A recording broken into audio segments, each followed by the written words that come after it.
everybody, this is Anthony Beyond from Mission Start Podcast. Staying up late doing podcast just for you. Anyways, I'm here with Gregg from the Overtime. Hey. And and I'm already starting to mess up my words. And I'm here with also Kris from our site. Yellow. And we are here because by the time you're listening to this, the VGA'S will be tonight. And, the VGA'S is every year, and honestly, I feel that the VGA'S is like the worst representation of the video game industry and the award ceremony and everything. But, Agreed. but it's the best we got for now until we get something like the Oscars. Yeah, I think I mentioned to a friend a while back how much I hate the VGA'S, Mhm. and he said, why do you hate the VGA'S? And I said, it's basically bro awards is all it is. They cater to that kind of crowd, and it's very frustrating when you look at video games as such a high art and then they don't. But as I pointed out to him as well, I feel like 10, 15, 20 years down the road, we will get to that point where video games are going to be treated as art and given awards very similar to what we see with, the Oscars and the Grammys and the Tonys and stuff like that. Yeah. We just got to suffer a little through this crap before we get to the good stuff. So, the layout today is we're gonna skip the whole what we've been up to and get straight to the meat of the podcast, and each of the meat, yes, and each of us will make predictions as far as like which game will win in each category. Now this is just to be clear, this is not who we want to win. This is who we think will win. Right. Okay. So bias aside, a few games we might say like one's better than the other, but see how that turns out. So to get straight to it, all right. So the first category that we have is best social game, and the games for that award is Draw Something, Marvel Avengers Alliance, SimCity Social, You Don't Know Jack. Yeah, those are the four. Yeah. So Can we go into detail on those? So a Draw Something was, I believe, it was from Zynga, right?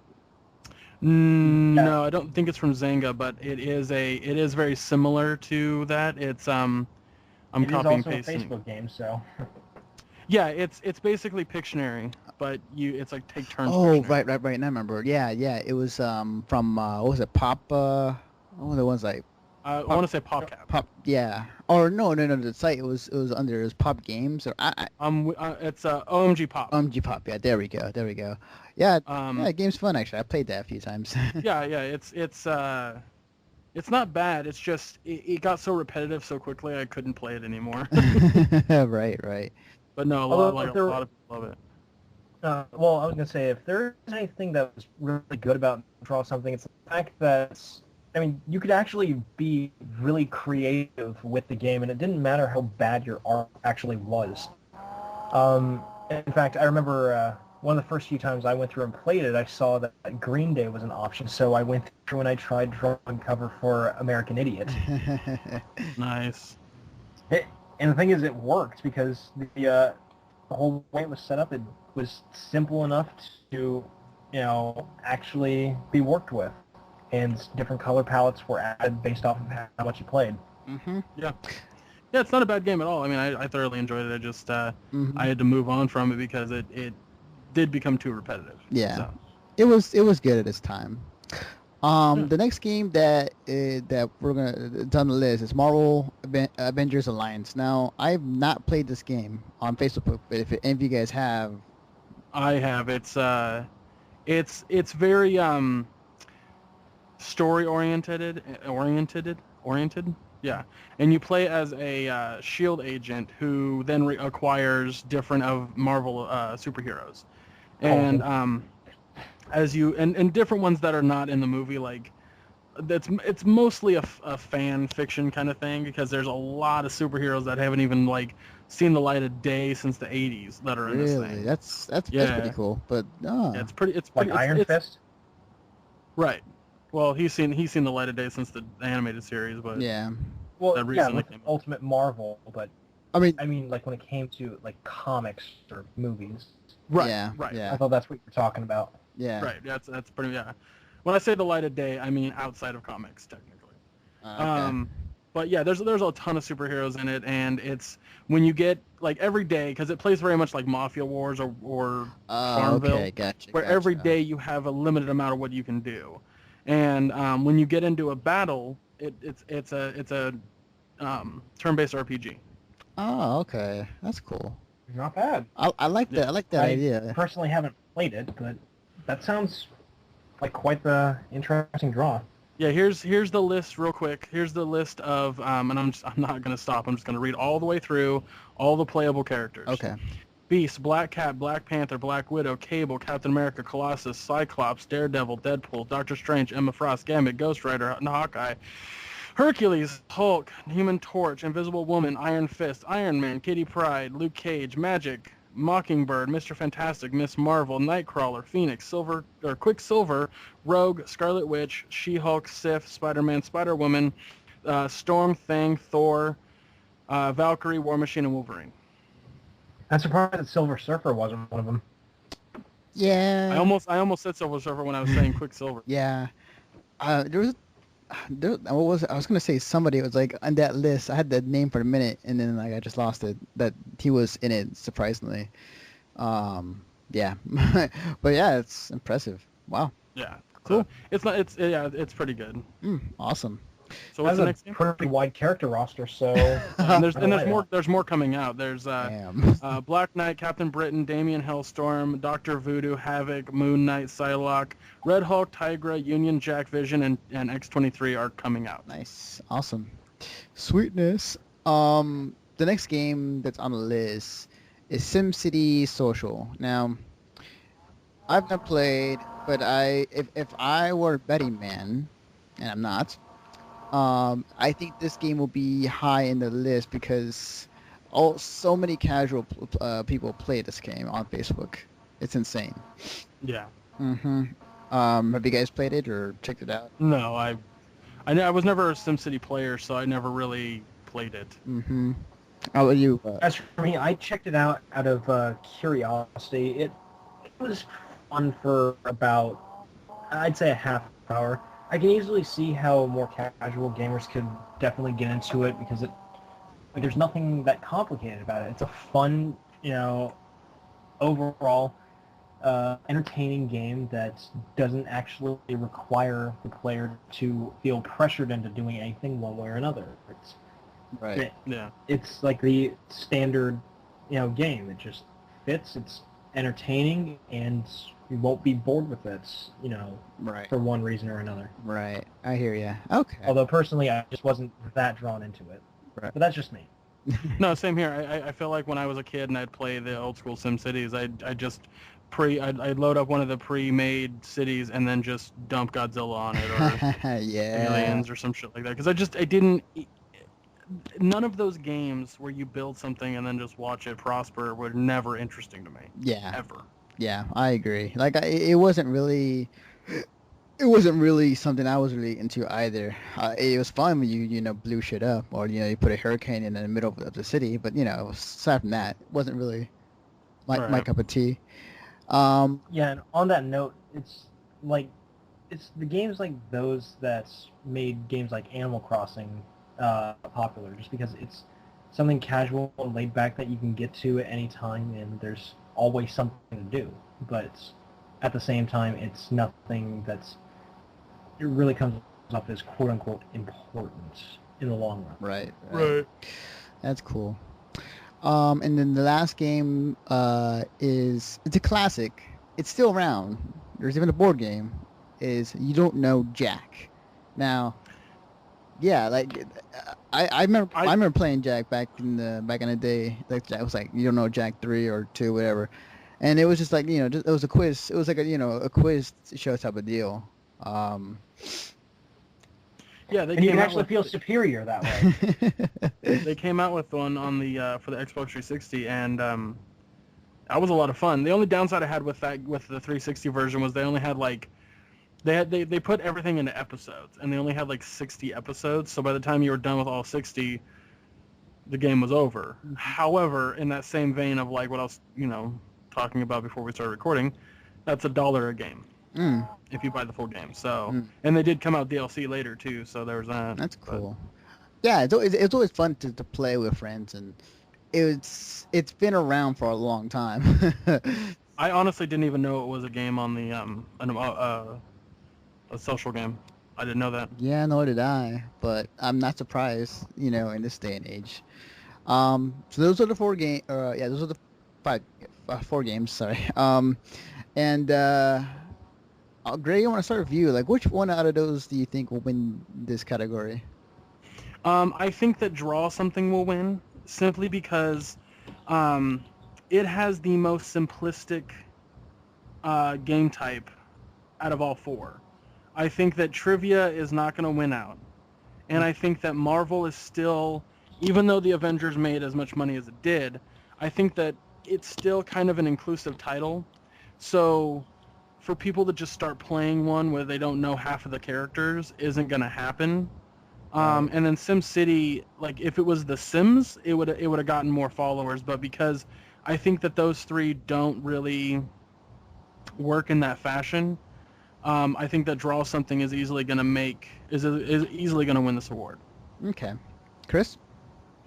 Honestly, when it comes down to the list, as Gregg mentioned before, Draw Something would definitely be the number one choice out of the four that were listed. If I could go through and list the other three in order, I would say SimCity Social, just because there are many casual gamers on websites such as Facebook, and pretty much like anywhere that it would happen to show up, then I'm sure that it would have a large fan base, regardless of what sort of merit that quote-unquote true gamers would give it.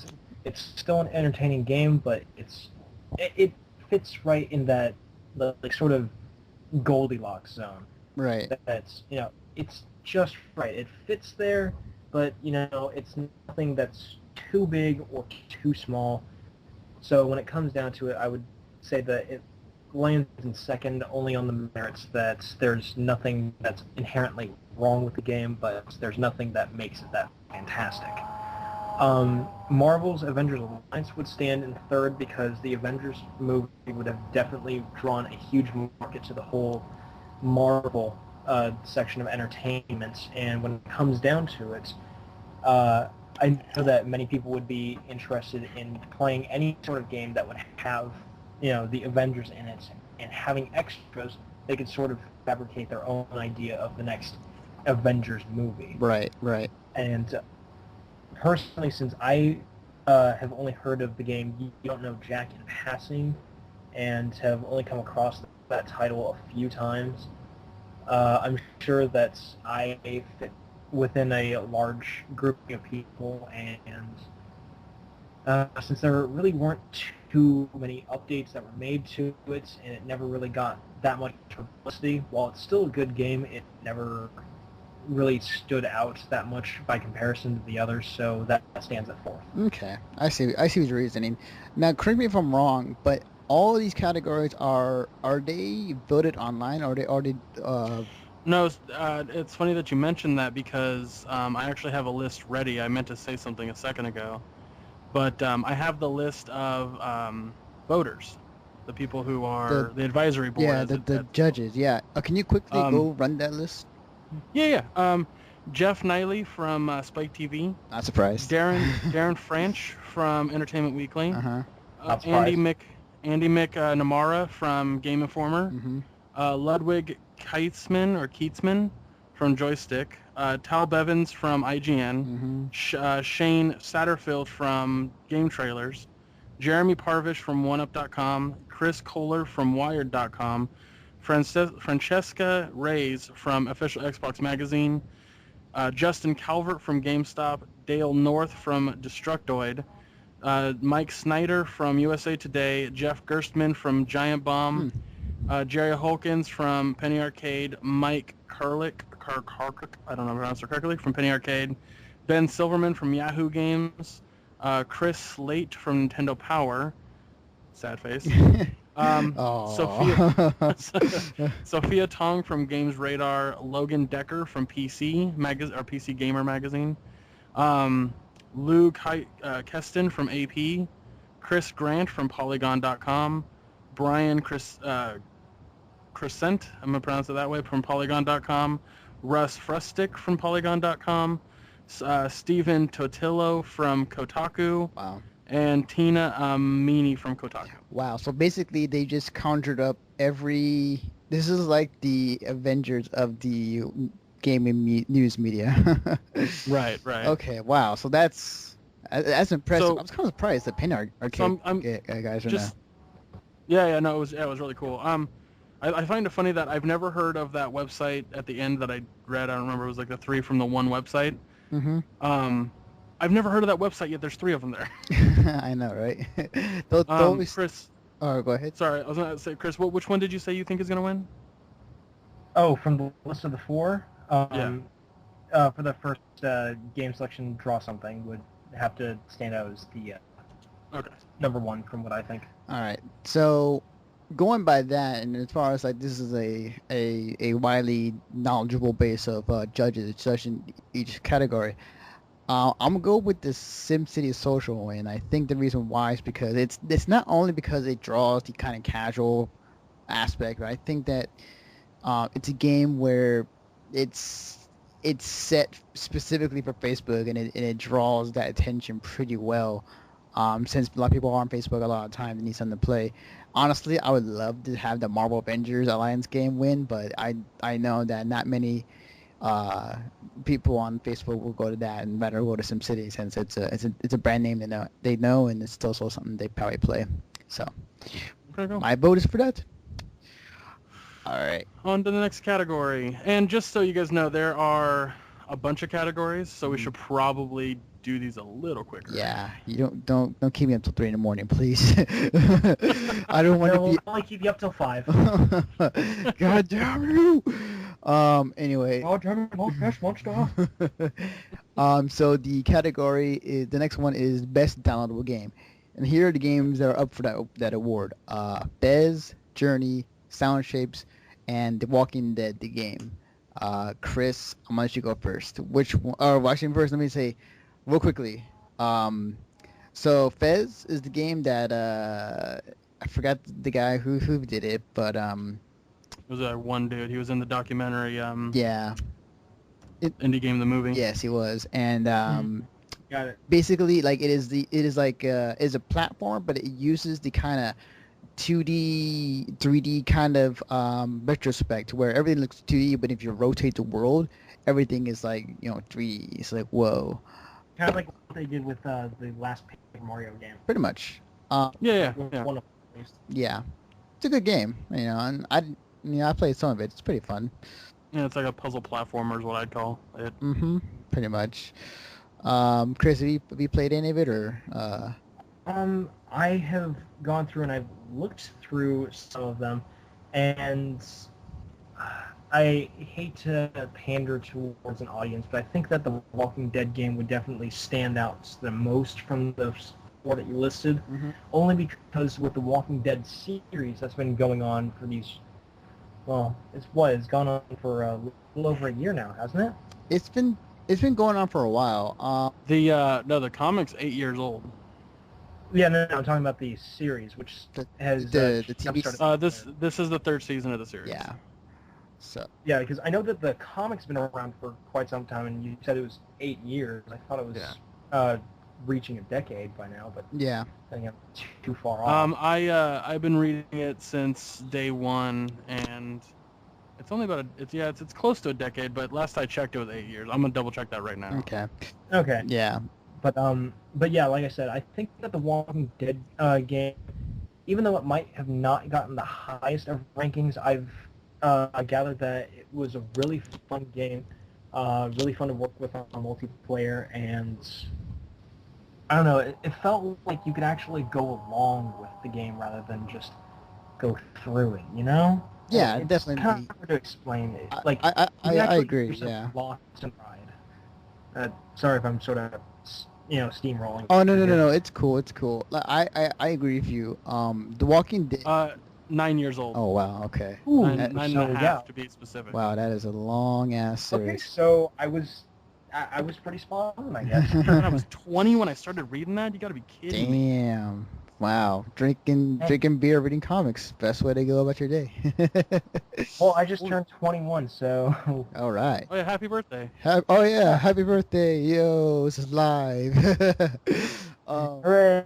I totally get- didn't become an attention whore just now. We guess you. Well, I mean, it is your 21st, so you can legally buy some alcohol and go to every bar that's near your area and just tell them it's your birthday, show your ID, and they give you a free beer. Yeah. So there's that. Yeah, definitely. Really? Absolutely. Oh, shit. I've never, on my 21st birthday, I went to every bar in my area, and I walked in, I was like, it's my birthday, and they're like, really? Show some ID. And I showed an ID, and they're like, well, happy birthday, and they would give me a beer or a shot. Wow, that's damn. You know what's gonna happen is like now I just gave Kris the info. Like he's gonna go around to each bar in town, and like the next time we'll see him, he'll be like drunk as hell. Considering that a few of my friends have actually said that they're going to take me to bars after I'm done with work at around 11 o'clock, that's gonna be a fun night. I bet you. Oh, yeah. Good times. But anyways, back to gaming. Right. Anyway, as those, if I can finish up my little, rant on the games, I think that Journey would probably come in a close second. Mm-hmm. But to be honest, I actually don't have that much information on it.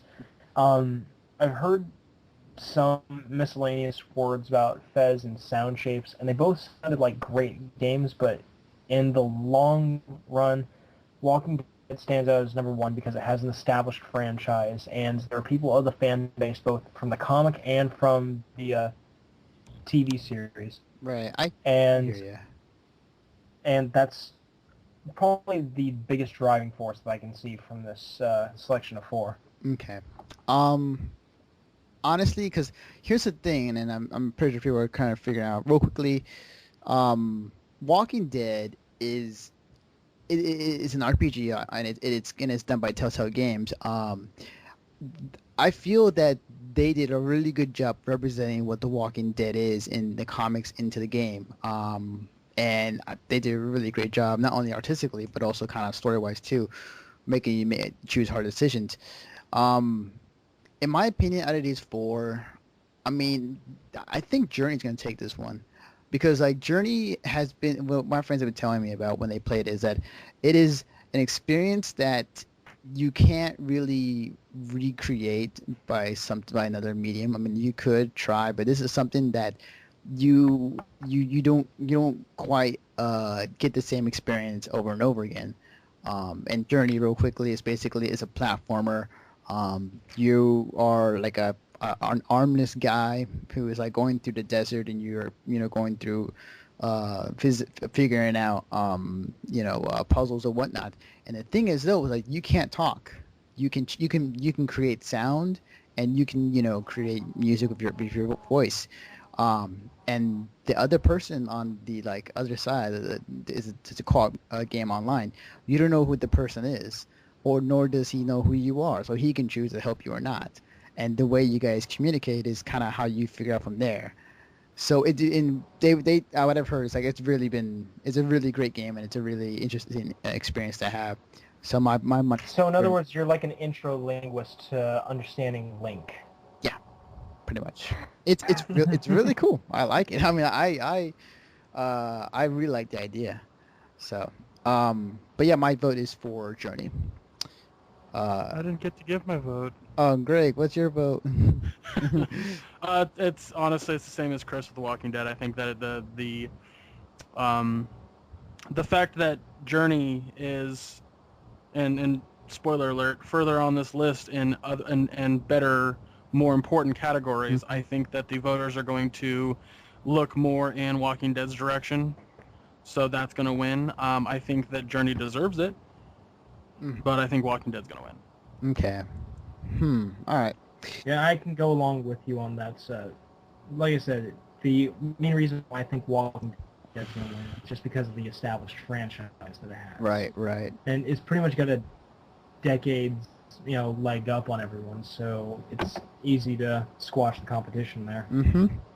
All right, the next category is best downloadable content, and the games are the Dawn Guard expansion pack for the Elder Scrolls V Skyrim, Leviathan from Mass Effect 3, the Necromancer DLC from Borderlands 2, and the Perpetual Testing Initiative by Portal 2.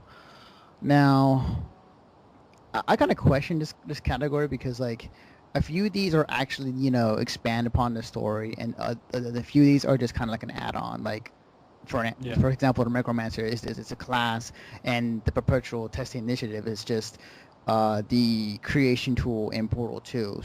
Well, you also look at the difference between Dawn Guard and Leviathan. Dawn Guard is just a whole new area of the game. It is a separate thing. It's kind of like in Borderlands 2, when you download one of their new DLC things, it's a whole new area. Mm-hmm. Whereas with, that's basically Dawn Guard, and you get the vampires and all that jazz. Leviathan, however, can completely change the entire story. Mm-hmm. Yeah. It can completely make a different ending of the game. So in other words, that it actually holds some level of gravity in the grand scheme of the game. Yeah. The most gravity that Dawn Guard might give you is that if you get it before beating the actual full game, you could technically beat the game as a vampire. But really, I mean, that's not any different than getting the Necromancer, in my opinion. Yeah, I kind of. And even then, the Necromancer is just another class. Although a very kick-ass class, but yeah, I honestly, out of the 5, I think she's the best. Oh yeah, she's so awesome. But yeah, I've yet to actually use her. I had her since before she was even available because I pre-ordered. It's mainly because of Death Trap and how exaggerated Death Trap's different skill trees are. Mm-hmm. Compared to everybody else, that makes her so much fun to play. Mm-hmm. Yes, she's a blast to play. Not only her awesome character class, not to mention that some of her skills are references to My Little Pony. True. But My Little Pony. But her character alone is just a very funny, very quirky character that fits very well in the world of Borderlands 2, and I just love it. It's great. But going back to the list, I mean, Gregg, I mean, like, what do you think's gonna win that category? I mean, it's kind of hard already as it is. Well, I think I'll just say who I think's gonna win, and then I'll kind of explain why. I think Dawn Guard is gonna win, mainly because it is the biggest DLC. I think that in terms of like a price and time you play, I think Dawn Guard gives you the most for your money. Necromancer was free. Mm-hmm. Perpetual Testing Initiative was free if you have Portal for PC. Yeah. So really, those two are DLC, but only DLC in the context that you downloaded them.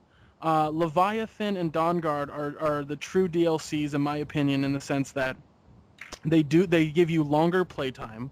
They allow you to do more in the game, and when it comes to the difference between Leviathan and Dawn Guard, Leviathan was one of those things where people were so frustrated with the Mass Effect 3 ending, they didn't even download Leviathan. That's true, yeah. So nobody really knows, like, I've heard very little anything about Leviathan because just nobody fucking cares. Whereas Dawn Guard, it was everywhere when it came out because it was, you can play as a vampire, holy fucking shit, I'm in. So I think... oh, hey, Twilight. So I think... I'm sorry, I had a No, it's cool. It's absolutely fine. Yeah. But I think that's why Dawn Guard's going to win, is because it was more for the game than the other 3. I think if I had to pick a second one, the second place one would be the Perpetual Testing Initiative, simply because it is a creation tool, which creation tools are the shit in any game. So right. Kris, what do you think? When it comes down to it, as much as I'd like to agree with Gregg, I actually think that Leviathan would probably stand out the most from the 4 that were listed, because there were so many, just to go off of his own words, there were so many people who were against the ending of the game that they'd do anything to try and change it. And knowing that there is extra content, and with now there's the recent release of the Mass Effect 3 Omega download content, where you can fight alongside. Oh my god, I'm gonna hate myself. I can't actually remember the Asari's name. Greg, do you think Liara. you could refresh my memory? Liara. No, not Liara. The one from Omega. Oh, her. You know, the Ally? No. The badass. Sorry. Samara? You know, the one. You know. No, not Samara. She was one in the. For lack of a better word. Yeah, she was. For lack of a, she was a bitch. Yeah, she was the one in the nightclub. In Omega. She was like the owner of the nightclub. Yeah. Yeah, she led the. She led the. Was it the Blue Sun? Oh, I don't remember. That was a tiny thing to me, so I barely remember that. Oh, okay. But yeah, go on. Well, the reason why I'm going with that is because one, she became a recurring character that even though she was minor, she actually had a fan base, which I'm just so mad I don't remember her name. So I'm gonna go check the mask. I keep explaining. But fighting alongside her, you actually get a temporary ally, and I think that you can get her as a permanent one. I doubt it, though. No, I doubt it, too. I mean, if I can defend myself as to why I don't remember her that well, it's simply because I was so concentrated in that game about getting back to Earth as fast as humanly possible, simply because I didn't... The more time I spent away from Earth, the worse it got, in my opinion, and I didn't want to just abandon it in my own mind. So I was just like, all right, bitch, whatever the fuck you want, let me take care of this as quickly as possible so I can either get you as an ally or not. Okay, I get what you're coming from. And I looked it up, and her name is Arya Talok. Oh, okay, yeah. Arya, okay. Gotcha. And anyway, to continue on with my little tangent here, the fact that you can actually work alongside her, and the fact that she's been in the Mass Effect comic series and going through all the novels, and then coming through here, surprisingly doesn't go into more detail than I'd like. Anyway, fighting alongside her, it adds more depth to the story. Going into the Leviathan DLC, at the same time when that was coming out, that was also when teasers were being released about the extended cut download content, which was to add to the game, and as we mentioned in a prior podcast, was there to explain to people who didn't get it. Okay. True. And in the grand scheme of things, I think that both of them could have been applied as integral assets to the game, and if they were expanded upon in the extended cut, I know that Omega wasn't, just because that only recently came out, whereas PC went a few months ago. I think that your reflections, or that your actions were to be reflected into the ending as well, and I'm sure that people were fueled by the interest of seeing that they made a difference, or that they could have done something different with Shepard that could have motivated them to go through and get the DLC.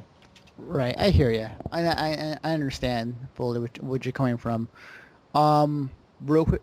For the second two, I think that Dawnguard would be a very close second. Necromancer is third, with Perpetual Testing Initiative as a tie for third. Okay.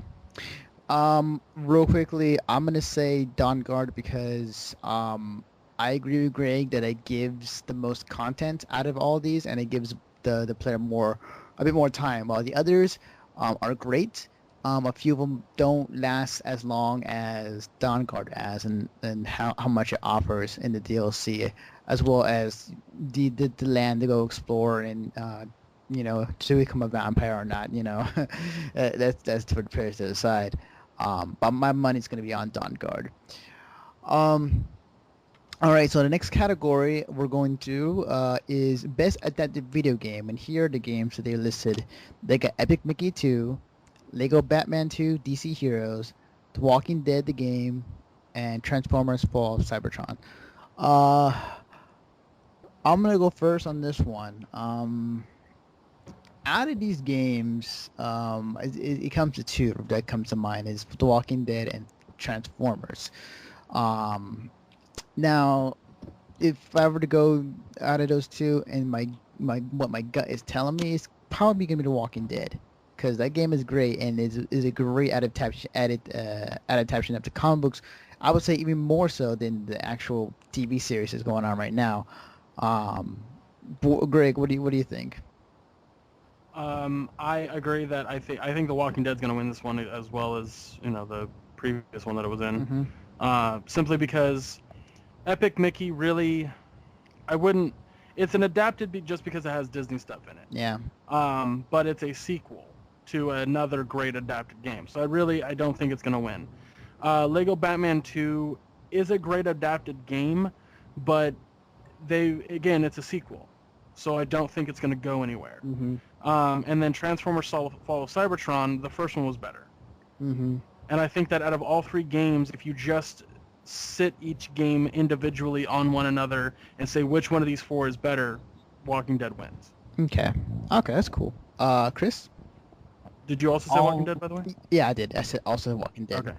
All right, sorry, go ahead. I'll keep it short. Again, I think the adaptation would probably go to Walking Dead as well because, again, it's a solid franchise. Epic Mickey, it did stand out as a great game when it first came out, and I know that Mickey 2 went through and expanded on it, but that's just it. It's just it. When it comes down to it, it's an expansion. Mhm. Lego Batman 2, I've heard that it has a great story. It's rather well designed for a Lego game, but they only know how to. It seems like they only know how to sell well, like within the B grade franchise. Not to say that it's bad, but that they go anywhere between 4.0 to 4.9, and they just stay there. They don't go further in any way. Right. They stay safe. Yeah. Okay. And with Transformers Fall of Cybertron, I know that the movie's got a lot of mixed reviews, and I know that the game, it looked fantastic in its trailers, but at the same time, I just don't think it was met with as much success as Walking Dead. Yeah. The problem that, and I can tell you this right now just because I love War on Cybertron or War of Cybertron. Is it War on? It doesn't really matter. Yeah. Anyway, I the think first it's game, more on, but yeah, the first game is amazing simply because they took a franchise that was really popular in movie form and then went, well, we want to sell games, so let's use what they had there, but give an homage to the original fans by making it almost identical to the old school cartoon. Right. So, and my biggest problem with the sequel to the first game is that they went more towards the movies than the cartoon. And that pissed me off simply because it felt weird. It was forced that all of a sudden in the very beginning of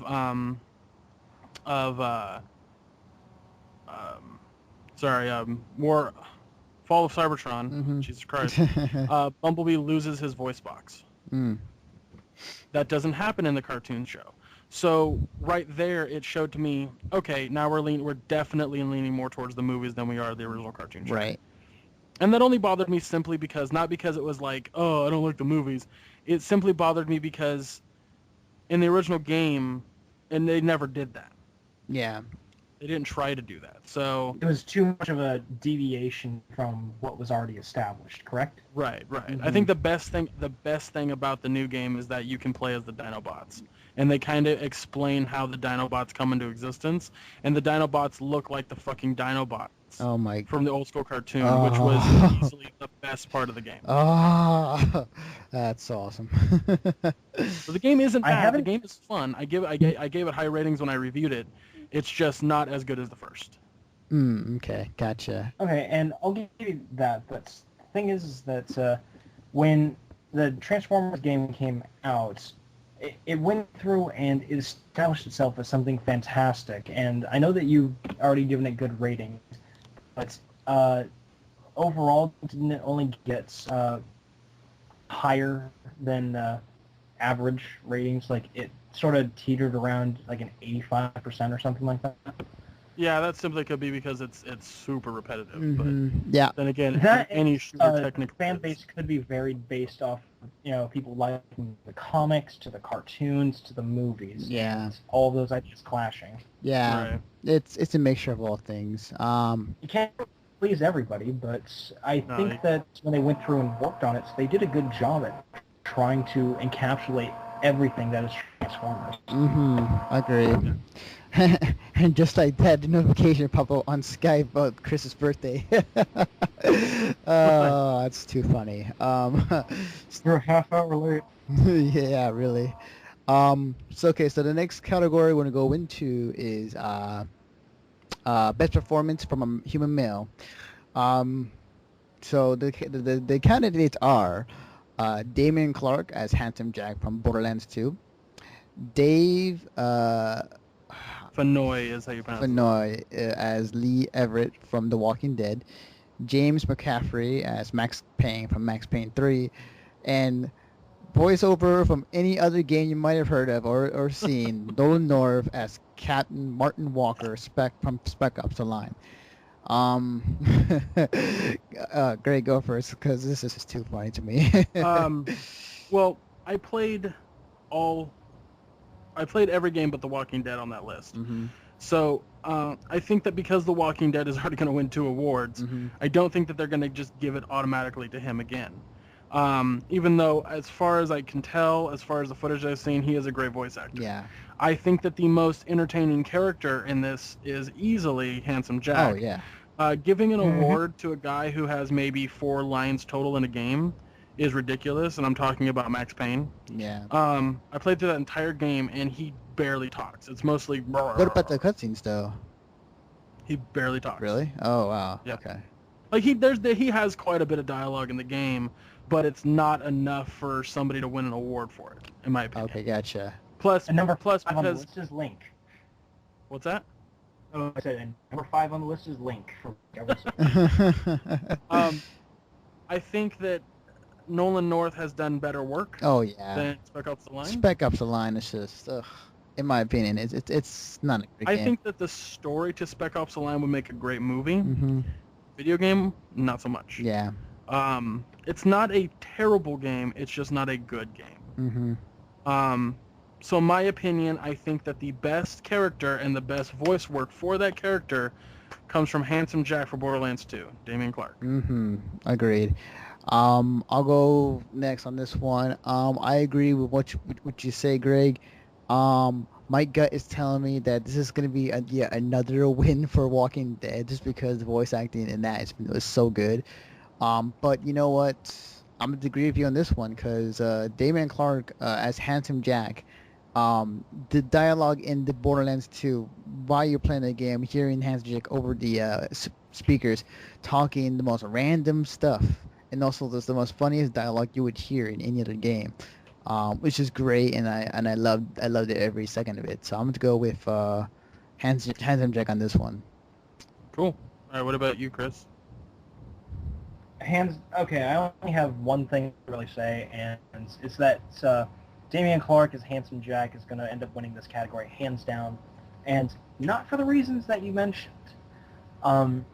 It's that when it actually came down to Handsome Jack's voice acting, the lines that he said in the game, and his interactions with the character through the intercom system, every single bit of it showed true acting potential. Like, you could actually feel a sort of sense of authenticity coming through his character rather than, just someone reading off lines. And, right, I completely... And I don't mean to bastardize anyone in the voice acting business, but I unfortunately think that there are a lot of voice actors out there that only go through and they do a good job. They really work hard for it, but they don't capture the essence of true acting. And I think that Damian Clark just, with the utmost of precision, was able to land his target character perfectly. Yeah, I could not find a single complaint with him.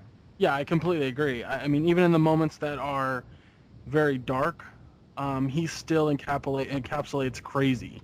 The line in the game where he's talking about destroying New Haven, and a guy runs at him with a spoon, and so he takes the spoon and then like scoops the guy's eyeballs out. He's laughing while telling it, but laughing in a way that is like both evil and he genuinely finds it funny. Yeah. And so there's this moment where I'm laughing, and then I stop laughing and just have this chill up my spine, like I can't wait to shoot this guy in the head. Whereas with Lee Everett, Max Payne, and Martin Walker, they all have one emotion, and that's and that to me is not hard voice acting. Yeah, I hear you. I definitely agree. It's not Whereas, complex like, acting. Yeah, and it's like with Handsome Jack, you have manic, you have suave, you have, well, attractive, hence the name.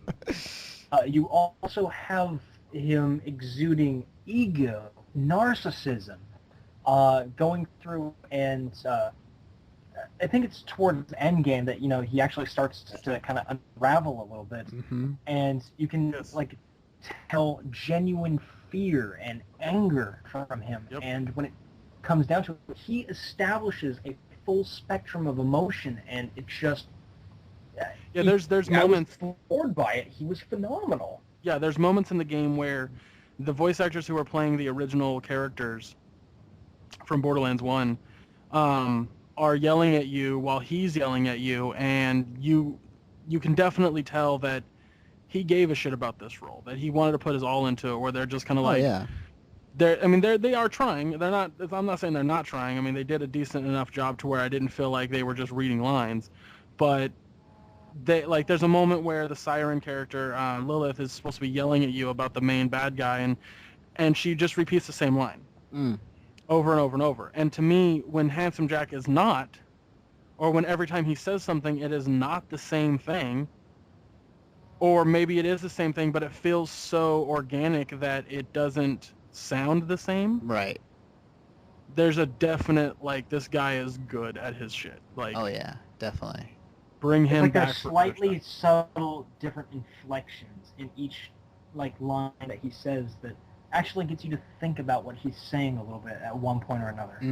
Yeah. Very well. Like, he's genuine, and that's what's great about him. Yes. Very well put. Like I actually felt like Damien, like he was Handsome Jack, and it was like he was personifying himself in the game. And I don't say this very often about voice actors, but my God, I think that just he was flawless in his presentation. Yeah. Kris, I can see your bun from here, by the way. Sorry, it's just protruding through the massive set of inner tubes. Speaking of... I do have a big gush for actors of all sorts. Right. I agree. I definitely agree with every point you guys made. Speaking of emotion, though, our next category is Best Performance of a Human Female. Sounds kind of sexist. Oh, that's fucked up, man. It's fucked up. What about an Asari female? What about a Krogan female? The candidates for this category is Emma Stone as Amanda Cartwright from Sleeping Dogs, Jen Taylor as Cortana in Halo 4, Jennifer Hill as Commander Shepard in Mass Effect 3, and Melissa Hutchinson as Clementine in The Walking Dead. Kris, I'm gonna let you go first on this one since you have a huge bone for voice actors. If I could make a quote from the sound of the miracle of sound, you can fight like a Krogan, run like a leopard, but you'll never be better than Commander Shepard. Nice. But seriously, when it comes down to it, I've listened to, I'd say about 65% of FemShep's lines just through YouTube videos of walkthroughs of the game, and again, I'd say that she hit the nail on the head, and in some respects actually felt more authentic as Shepard than male Shepard. Mm-hmm. There are only a few scenes, but I can definitely tell that when she went through and voiced her roles, even though they were the exact same thing, there was how do I explain it? Like there was something there more than what. Like she evoked more of a a player response than male Shepard did. Mm-hmm. And I altogether I thought that she was a phenomenal voice actor. She did her role well. I don't know how to say it other than phenomenally. Right. Yeah, there's no words to describe her voice work in Mass Effect series. It is great, and especially in the third, her voice acting is really well done, especially for Commander Shepard. And more players that I talked to prefer the female version over the male version. My choice on this one is not only because I just played the game recently.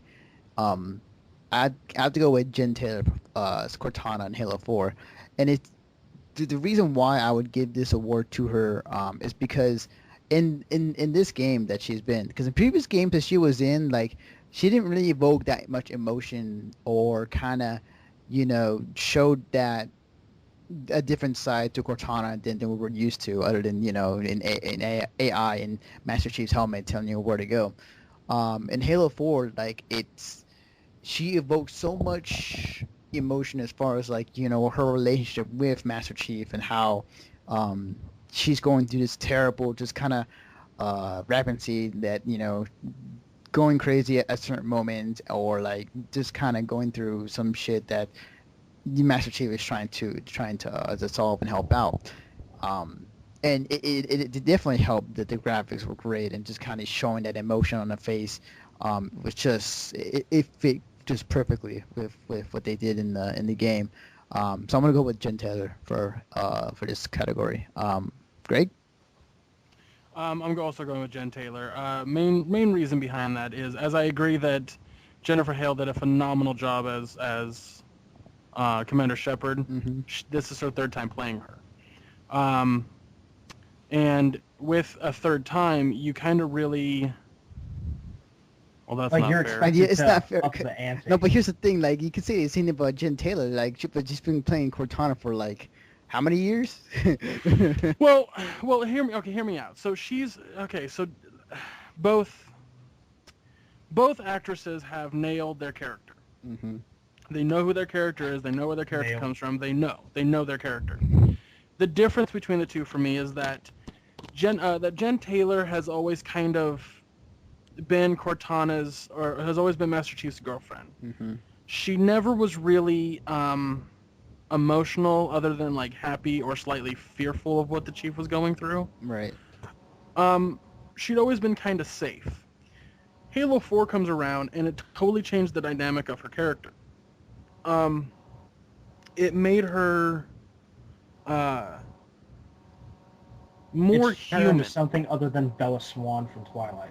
Yeah. Precisely. It made her more human. She with the rampancy that's going on in that game. No, not to throw any spoilers around, but it gave her more of a range of emotion to deal with.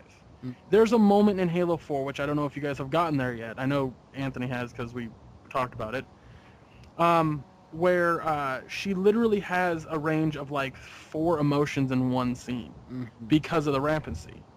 And I think that due to the fact that Jen Taylor had to basically change how she played Cortana, had to change her tone of like in the scenes where she's showing genuine love for Master Chief, we never really got that. That never really came through in the original trilogy. 3 was the closest. The end of 2 might be, but really it was kind of like this. It was kind of like this. Tease? No, like a brother-sister thing, not a boyfriend-girlfriend thing or a married couple. Whereas 4, it finally felt like they were a couple, and that much like with how she had to say goodbye, to a certain extent. Again, spoilers. Right. It felt very to me like the first 20 minutes of Up. Yeah, I totally agree with that. Dude, That's why did you have to bring up that shit. No, that shit's real. No, I'm not. Yeah, I'm saying that because that's the truth. Like that's how it feels, and um, I don't feel that Jennifer Hale really exuded that kind of emotion for Commander Shepard's role. She has before in other roles, but not for Commander Shepard. And also, I think that Jennifer Hale kind of um, she plays a character in Halo 4 called Sarah Palmer, and she is basically Commander Shepard. Hmm. It's the same exact character and voice and attitude and stuff like that. So when I see that, I don't like that. I don't like when voice actors basically use the same voice. I mean, I know that Nolan North pretty much does that with every hero adult role he does, but which is another reason why I don't think he deserves the other award that we talked about. Agreed. But I just think that the way, like, first off, Emma Stone and Melissa Hutchinson, you can fuck right off for all I care. Ooh, damn. Shots fired. You guys aren't voice actors, for one. You guys are actors who decided to do voice acting for a video game. Fuck off. Wow.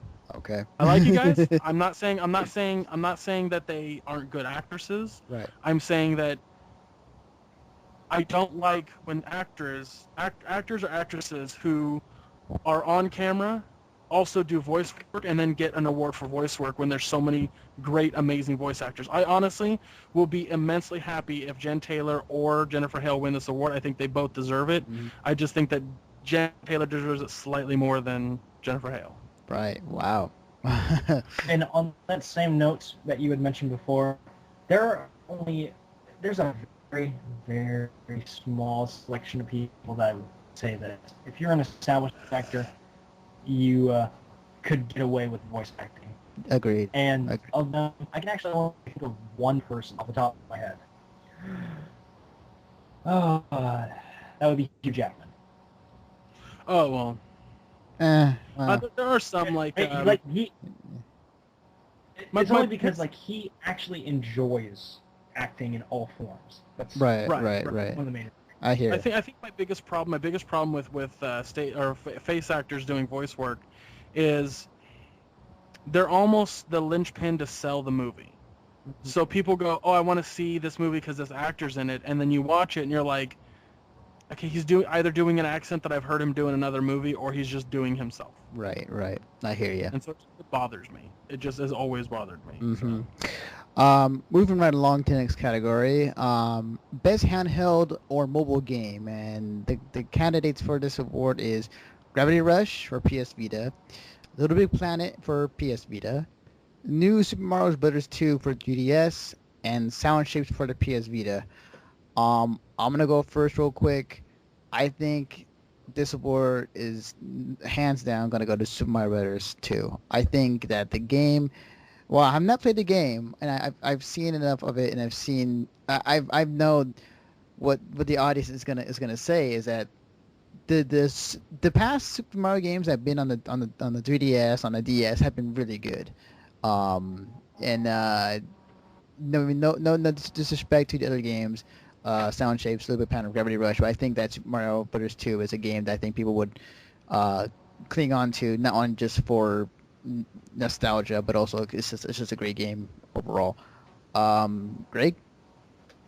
I agree. I think that the other three games are not nearly as popular by any measure, and I think that the only other one that could possibly win this one is Little Big Planet. Yeah. I think that Sound Shapes and Gravity Rush, I didn't even hear of them before I read this award. So yeah. I think that New Super Mario Bros. 2 will win it. However, I don't think it deserves it, simply because when I play a Mario game, collecting coins is kind of a privilege, not something they just hand you. So I don't think it deserves it. But I think it's going to win, so that gets my vote. Very, very well put. Kris, you? Yeah, I would actually have to disagree with both of you because I've actually had the chance to experience Gravity Rush on the PS Vita, thanks to my work over at Fry's. Mm-hmm. And Nice. from what I've been able to play, it's very solid, actually.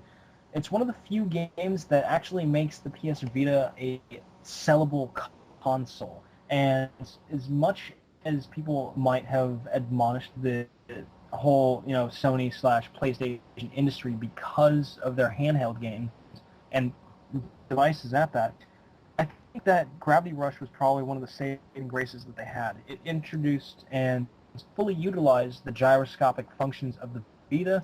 It allowed the player to get a full scope of their environment using the game and the controller through the console itself.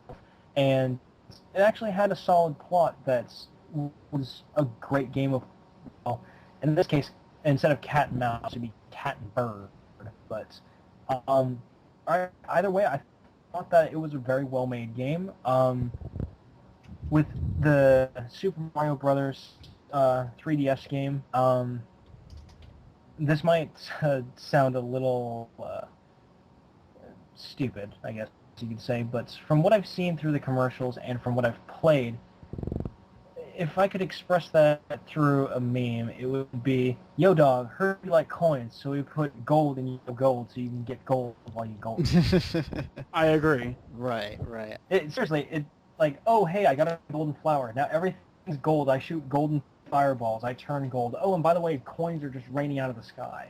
It wouldn't be so bad if 100 coins didn't also give you a life in that game. Right. I watched a guy play the first level, and he started with 5 lives and ended with 15. The fuck? Yeah, now see, that is something that is beyond excessive. I remember the... Unacceptable in my book, but yeah. Yeah. Well, it's certainly unorthodox, but it's... I don't know, it kind of felt like an ass pull to me. Mm-hmm.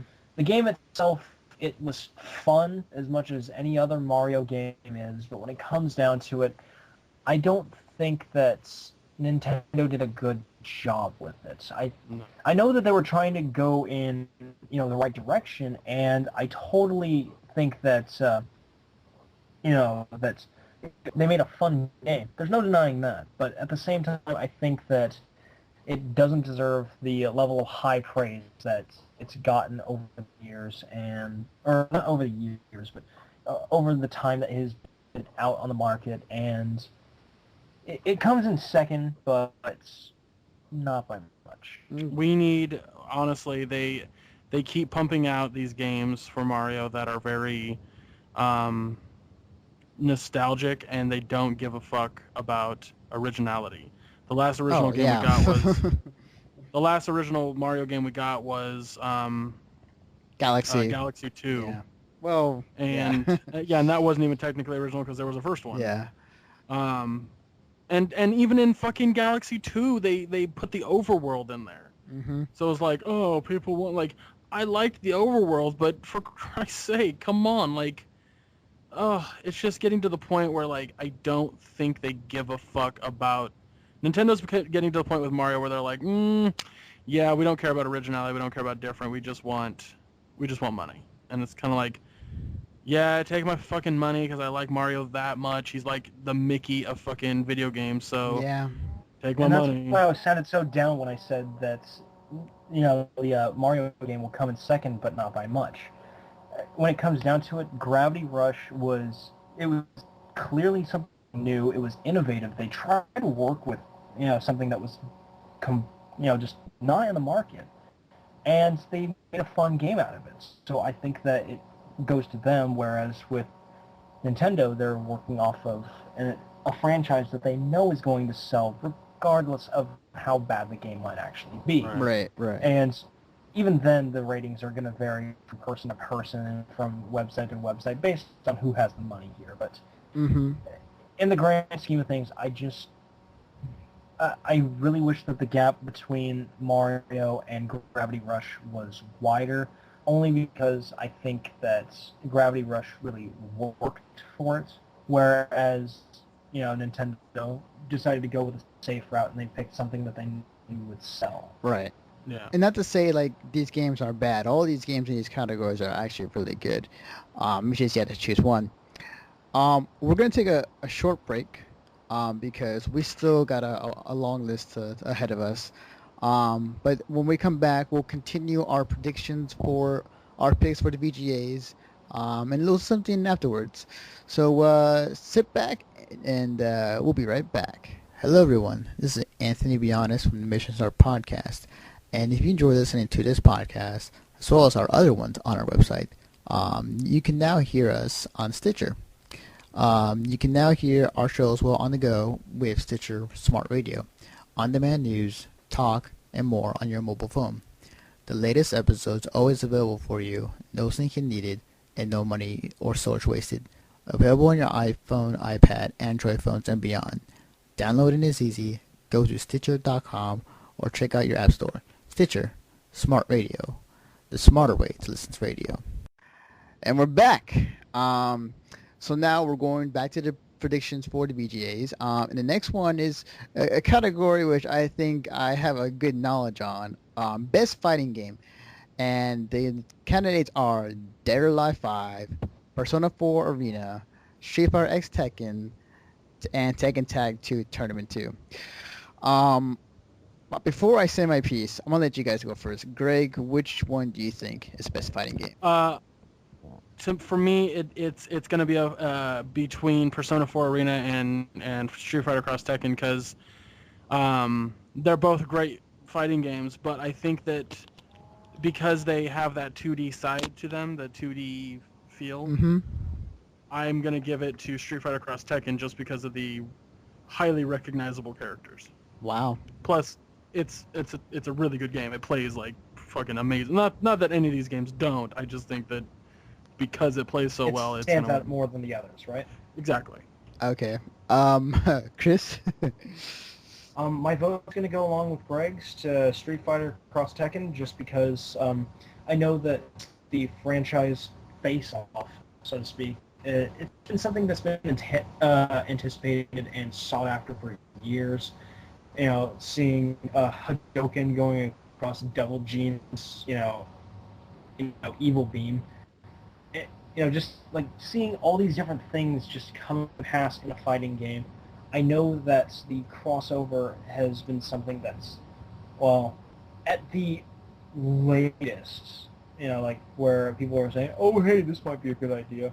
Well, it's probably been right around the time that the first Street Fighter 4 came out. And honestly, I really don't have many other opinions on the others. I know that they're all fun games, and one that I think should have been included on the list instead was Skullgirls.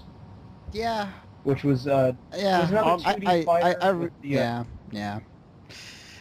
Oddly enough, I actually think it's not on this list. I thought it was on this list. No, they're nominated for like best animation for an anime, I think it was called. So that's cool. Props to them. Okay. But seriously, when it comes down to it, to have a solid fighter game that's based off of a string of individualized drawings, not bad. Yeah. But to get back to the point that I was making earlier, I think Street Fighter Cross Tekken is going to get it hands down. I know that Persona 4 Arena would definitely have a huge draw, especially with all the Shin Megami Tensei fans, which I'm not going to lie, their fan base is very large and very, appropriately so, because the Shin Megami Tensei series and the team that works on them, they know their shit. They know how to make a great game. But when it comes to it, I just think that for an American audience, that the Street Fighter X Tekken series would stand out more than the others. Okay. Now, as a guy who is qualified for an American. Oh, right, definitely. So, as a guy who is part of the FGC, the fighting game community, and I've seen these games. I played each game actually, and now I've seen you on a live stream before. Yes, you have. Now I have to say, Right. I have to say, I cannot most heartily disagree with both of you guys with Street Fighter X Tekken, and in my thoughts is that Street Fighter X Tekken is a game that they tried to make, but it didn't come out as great as they are. They're making changes and balances in the next patch in December. Maybe. I thought that game was pretty much exactly Street Fighter 4, just with Tekken characters. it's more of the technical aspects of the game that really got to me, and everybody else in the FGC don't like Street Fighter X Tekken, and I'll just say it out there. Oh, It's because wow. there's a lot of issues in that game alone, and I'm not gonna go into full details because I'll just take up the entire podcast. Is it another DC versus Mortal Kombat versus DC universe thing? Pretty much. Well, It's called Injustice, and it's made by the same guys who did Mortal Kombat, but it doesn't have any Mortal Kombat characters in it. Yeah, it looks cool though. I enjoy that. Injustice looks. I'm just saying that. I'm just sort of saying, the snafu behind it, where like, oh hey, so we're gonna go ahead and have Mortal Kombat versus DC. Oh yeah. Oh hey, it's let's have Mortal Kombat get rolled by DC. Yeah, yeah, okay. That is what I'm trying to. Oh, I see what you're saying. I gotcha. Real quickly, it's not because of the characters per se. It's just the way the game is made and how it operates really hinders the experience, because majority of the matches that I've seen who play the game, majority of the time it times out, or you get the opponent down to like 40% and you can just run away for most of the match, Okay, well, can I ask you a question? Yes. Since you clearly don't like Street Fighter Cross Tekken, which is it, Street Fighter X Tekken or Street Fighter Cross Tekken? Because I've heard Cross Tekken like a lot. It doesn't matter. I don't give a fuck about that game. Okay, all right, fine then. I'm just going with Cross only because you said it as such. I've always been going as Street Fighter X because, like, oh hey, there's an X there. Right. In the new Battlefield 3, they just came out with a bunch of DLC stuff, and one of the new weapons is the crossbow. And when it shows up like on the map or when you pick it up, it just says says XBOW. But it's called the crossbow, so it's like that's why it's just, right. People call it different. Anyway, right. So you don't go ahead and tilt the cross like 45 degrees. I don't know. Right. So you don't like Street Fighter X Tekken. But the other three games are clearly better in your opinion. Oh yes. Okay. So, but regardless of how you feel about the game in general, do you feel that the judges feel the same as you and the fighting gaming community? That's the thing, is that the majorities of these panelists, like, sure, a few of them, or maybe even more than that, do play fighting games and agree with me, but a good 70-60% of the cast are probably not. Now, as far as like, will I think they will choose this game for the award, I would say 50-50. But if I were to put money on it, I'm gonna say out of the games in there, I think Persona 4 Arena is gonna take it. I think it's a dark horse pick in my opinion, but I think that that's fine. Yeah, no, because I really love Tag. Tag is great. DOA 5 I play, it's not bad. You can mash, and as long as you... It's to me, Tekken Tag and DOA 5 are just slightly better versions of the previous one. That's true. And then DOA it's got the whole fan service going on, so there's that too. I'll be funny. And boobs. Yeah, I know. I'm saying boobs and ass everywhere. Oh, that's the fan service you were talking about. Got it. Okay. Yeah. That's what I'm talking about. I mean, the thing is that was funny about DOA is that the game it's less, I guess, sexier than it was in the last game, but it's more realistic, everything. But the problem. Okay, let's put it this way: if you pre-ordered the game, you got to have the characters in bunny suits. Yeah. Come on. Yeah, I know. And when they get dirty, the actual dirt shows them, which is cool. But it's it's you took. I'm gonna make a list of the top best games to jack off to, and that'll be number 1. Oh, that would be... Oh, wow. I'm not really going to make that video. I'm just saying. Right. And the thing is that it actually went through and got a 3DS port, DOA. Oh, yeah. It had a 3DS port, and it was rated T for teen, and that just blew my fucking mind. Yeah. Not to mention that it changed the box art when it first came out, because... Or no, there were two different versions. The Japan version, her leg was higher. You could see her panties. Oh no. Yeah, you could see her panties. Yeah, in the Japanese version, but in the U.S. version, you had that covered up. So. I remember when I first played it on the PS1. The greatest discovery that we found out was you could adjust the boob bounce. That was to me at the time at that age was the pinnacle of gaming. I'm like, oh my god, right. You could adjust boob bounce? Right. How about hella high? Can we have that? Yeah. all my guy friends and me are just sitting in the room with giant, massive boners. We're looking at these virtual boobs bounce up, and it was terrible. Damn, it Terrible. must be very awkward times. But yeah, anyways, You get used to it. Okay. But yeah, my pick is Persona 4 Arena. So the next category we're gonna go into is best indie game. And the games are Dust and how you say that? And Elysian Tale. Fez. Oh yeah, I was pronounced Elysian. Elysian. I put Flare on it. Right. Elysian. Right, gotcha.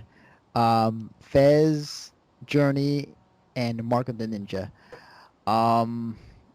All great games. Yes, all great games. Greg, I'm gonna let you go first. I'm giving mine to Journey, simply because I think that the closest after that is Fez, and then Mark of the Ninja, then Dust. Mm-hmm. Reason I say that is that Journey is an experience. It's not just a game; it's an experience. Right. It is the term of the title doesn't just mean a path that your character's taking. It means that a journey that you are also taking as the gamer. Fez is close to that because it is in itself kind of this. It reminds me very much of Limbo. How it's like, oh, I'm just in this world and I have to accomplish a task. But I think that the thing about Fez versus Journey is that Journey wasn't a gimmicky game. You were just doing you were going towards a direction.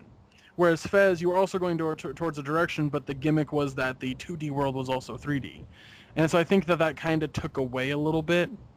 Mark of the Ninja, a great fucking game. However, it is very linear. Much like Dust, which is basically you're just playing an interactive story. And my favorite joke that I ever made about Dust is that Dust is essentially a furry's wet dream. Because the main character who you play as is a skinny toned humanoid or anthro cat-like creature, and then the little furry thing that floats above him that's like basically Navi is a female anthro fairy cat thingy, and it has very big boobs. And so it's kind of like, and then the other characters. How is that a bad thing? Not a bad thing at all. I'm just saying it's a furry's wet dream. So my vote's for Journey. That's the point I'm making. My vote's for Journey. I think it's the better game out of the four. Okay. Chris? Like I said, all four games are great. Right. I'll be totally honest with you. I haven't played any of these games, and I know I've mentioned that with some of these recurring titles.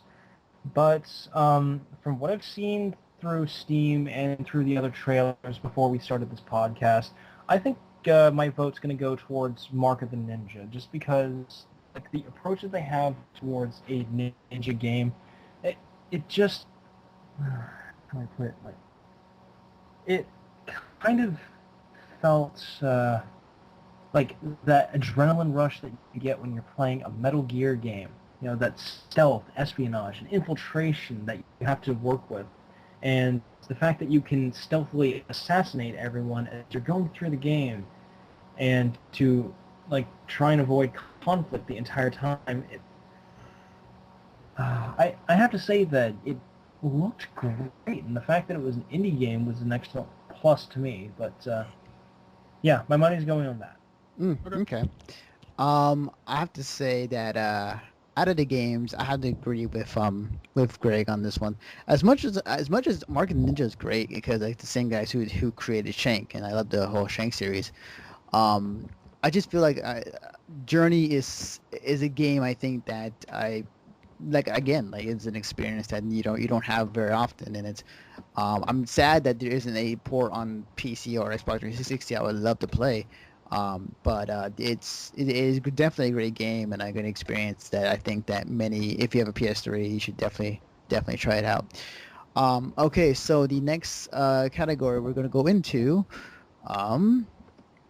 okay, so yeah, so we're just going to vote on these. because like there's a shit ton of games on here. Yeah, there's a total of like 20 something. So. Yeah, so quickly, best graphics. The categories are categories best graphics. The games are Assassin's Creed 3, Dishonored, Journey, and Halo 4. Greg, you go. Halo 4. Halo 4. Chris. It's a really tough call, but I'm gonna go ahead and say that my money is on AC3. Okay. Okay. It captured everything. Mhm. So I hear you. I won't go more than that. My pick is Halo 4. I was blown away by the graphics when I was playing that game. It was awesome. But then again, even with Halo Reach, couldn't you consider it scenery porn? It was. I think you consider any of these games scenery porn, Yeah, I especially- know. that's- Yeah, that's true. Yeah, I know, but I mean, like with the Halo series in particular, like they really amped that up with Reach. If it's anything like that, there That's why gotta there's be a scenes where. That's why there's a second disc that's a 4 gigabyte download. I know, right? Oh, sweet. Oh. Yeah, it's a good game. Like the graphics are really great. Halo 4. So, but yeah, moving on. Just best original score: Call of Duty Black Ops 2, Halo 4, Journey, and Max Payne 3. I'm gonna go down and say Halo 4. Greg? I said Black Ops 2. Oh wow, okay. Not personal vote, just I think that's what's gonna win. Right. Okay. Chris?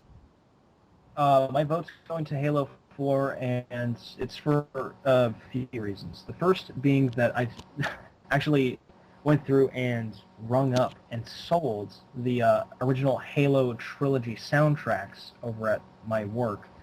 And two, because, well, all of the other games have had great music, and even though I haven't actually had the opportunity to play Halo 4 yet, I know for a fact they're not going to let the previous installments show them up, and they're only going to keep working towards making something better. So Right. Okay. yeah. Okay. The next category is best song in a game. Castle of Glass by Linkin Park for Medal of Honor. Cities by Beck for Sound Shapes. I Was Born for This by Austin Wintory for Journey, and Tears by Hell for Max Payne 3. Chris, you can go first on this one. You know what? I think I'll go with Cities by Beck. I've been a fan of his for quite some time, and again, I haven't played any of these games yet just because money is so tight, but Right. if I had to pick anything, I know that Beck does not put out bad quality music. It's indie, but not bad quality. Right. So my vote's going for him. Okay. I'm gonna agree with you, Chris, and say Cities by Beck. Sound Shapes, I think, is a game that's really underrated, and you guys should really check it out and play. It's a great musical game. But yes, I agree. I think Cities will take it. Greg? I said Medal of Honor simply because I think that Linkin Park is probably going to be at the VGA's, whereas Yeah. Beck, Austin Wintory, and Health are not going to be there. That's true. So my vote goes for that simply because I think they're going to win. However, I think who deserves it is definitely Beck. Yeah. You're probably right. Knowing the VGAs. Okay, so the next one we're gonna do real quickly is best driving game. Which are Dirt Showdown, F1 2012, Forza Horizon, and Need for Speed Most Wanted. I'll go first in this one. I'll be honest, I haven't played much of these games, but I've heard a lot of talk about these games. And Need for Speed Most Wanted is, from what I hear, is like the better of all these games. Greg? I said Forza Horizon. Oh, okay. Simply because I just think that it's just a more balanced driving game. Interesting. Whereas Need for Speed is like kind of like a Burnout. So Yeah. Well. Yeah. Yeah. Yeah. Chris. I think that a lot of gamers, especially the ones that watch the VGAs, are very. If it's not realistic, I don't. It's very. It's two different genres. It's arcade versus simulator, so it's kind of hard to pick. I think simulator's gonna win. Yeah. And in my case, I'm going to go ahead and vote for Forza Horizon because, from what I've gathered, one of my friends who's a big, racing gamer, he said that the fact that you can go through and customize the cars and actually work on them to tailor your own interests, it makes it seem more realistic in its design. And I'm not personally much of a racer fan myself, but if I had to pick, I would probably lean towards Forza. Okay, that's cool. Next one is best team sports game, and on here we have FIFA 13, Madden NFL 13, NBA 2K12, NHL 13. I'll go first again. As funny as football is popular every year, I think that the right football will win this year in FIFA 13. a little bit of a wild horse there, or not wild horse, but it's a little play on words. But I think that here's the thing. Honestly, I think FIFA, they've done a great job on FIFA every year, and I think that FIFA. I know people who would disagree with you, but all right. All right, but yeah, but like they've done a great job on. I mean, like, not to mention on Madden, NBA, NHL, but like I think they've been doing a great job on FIFA as of late, and I think that they'll take it this year. Kris? Again, tough call because I am not a sportsman in any way, shape, or form. But if I had to pick one, NBA 2K12. Okay. Gregg? I said Madden 13. Okay. Just because it's for the fucking VG. Yeah, that's true. That's true, but we'll see. The next one, real quickly, best individual sports game, and in this list we have Hot Shots Golf World Invitational, SSX, Tiger Woods PGA Tour 13, and WWE 13. Gregg, you go first. I said WWE 13 just because it is an actually really good game. And I think that the other ones are pretty much the same as they've always been. I think the only other contender will be SSX. Okay. Kris? I think it would probably go to Tiger just because, let's face it, if he's been with all those women and he's been with all those gamers, they're going to be caught with something. Right. Okay. A very unique view on that pick. I'm gonna say SSX, and SSX has always been a game I think a lot of gamers had a lot of fun with, especially back in the day, and now we had fun playing SSX. But yeah, I think that game will win the category. I think yeah. So the next category that I think we are going to talk about, is best multiplayer game, which the candidates for this category are Borderlands 2, Call of Duty Black Ops 2, Guild Wars 2, and Halo 4. Now, okay, this is kind of a tough decision. I can't out of these four, I have to eliminate Guild Wars 2 because I don't think it's an MMO. It's great, but I don't think it consists of the amount of people that play these three other games, and this is how popular it is. For the three other games, get back to me actually on this one. This is hard. Gregg, what's your pick for this one? My vote is for Call of Duty Black Ops 2 because, again, my go-to is the fucking VGA'S. But I think that I would like to see Borderlands 2 win it. Mm-hmm. I don't really think Halo 4 needs to win it. I mean, just fucking whatever. Mm-hmm. Guild Wars 2, I don't even know why it's on here because to have an MMORPG in the multiplayer category kind of feels weird. Yeah, I think that a game that could have been there that would have been more of a contender could have been oh my god, I just draw a complete blank. The Far Cry 3 multiplayer. Oh yeah. Or the Assassin's Creed multiplayer. Yeah. Absolutely, that's a great multiplayer. I just don't think Guild Wars 2 is by definition a multiplayer game because you play with multiple people. Right. What about the Mass Effect multiplayer? That's true too. Yeah, it could have also been in. Yeah, absolutely, completely agree. Wow. It's just, I think that because it's either, to me, in my personal opinion, I think it's going to go to either Call of Duty or Halo 4, but I think that Black Ops 2 is going to win it just simply because it's the fucking VGAs. Yeah. I think that the one that deserves it out of the 4 is Borderlands 2. Yeah. Yeah. Kris, what do you think? Okay, I have 2 points that I'd like to go through. The first one would be who I think is going to end up getting it, much to my chagrin. Between the contenders here, Halo 4 has already established itself, so fuck up. Guild Wars 2, I know that it had a great hype and everything like that, but at the same time, I don't think that it, it was, in some respects, I can almost call it like a cult classic. Or not classic, like, it's a cult hit, almost. Yeah. Where it directly targeted the genre, and it was damn right successful in it. Mm-hmm. But, again, they're probably not going to look like that in the VGAs.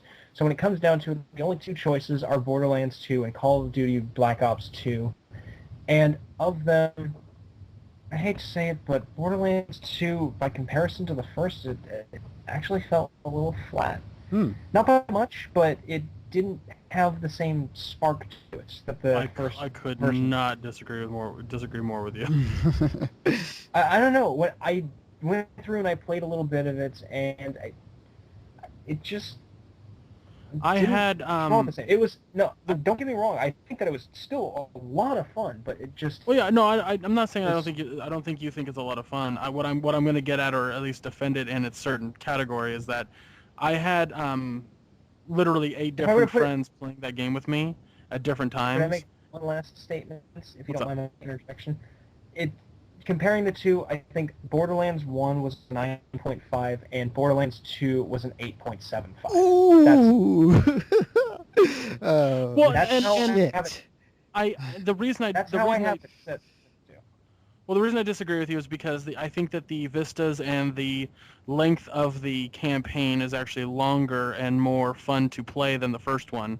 And this is just my opinion, but I think that how easy it was to play the multiplayer, how not laggy, how inclusive it was to just hop into your buddy's match and then start playing for like an hour. Like, there was a lot of moments in my day where, like, I was like, I feel like playing Borderlands for like a half an hour, and I'd have like a couple friends on, and I would just hop into their game and play for a little bit with like a slightly lower level character, so that way they, I didn't just rape their game and then level that character up, for like a half an hour. I'm like, all right, dude, I'm out of here, and then hop out of their game and come back a couple hours later and hop into somebody else's game or continue my own and then have a friend hop into mine. Like, that kind of connectivity. And there's nothing wrong with that. If anything, that was one of the bigger draws that I thought made it stand out as a great thing. But which is why I feel like it deserves to win the award, because I had, like, with Call of Duty Black Ops, Halo 4, a couple other multiplayer games that I played this year,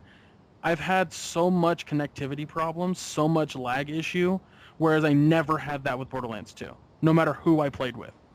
And so, to me, that screams, like, award material to me. Yeah. But that could just be my experience too. There might be people who had bad experiences with the game. I didn't. Right. And I'm not saying that I had a bad experience. It's just that it didn't do it for you like it did for me. That's all. Yeah. Yeah.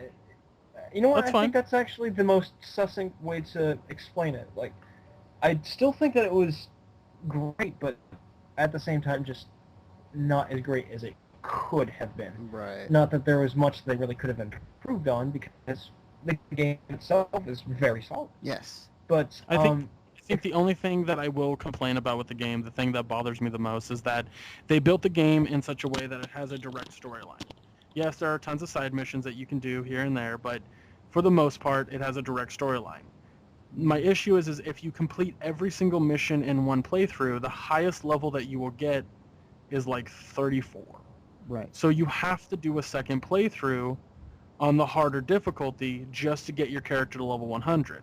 What I don't like about that, what bothers me about that is I don't feel an RPG should do that. when I play other RPGs, by the time I get to the final boss, I can either by grinding, B doing side missions and stuff, be at the maximum level when I fight the final boss.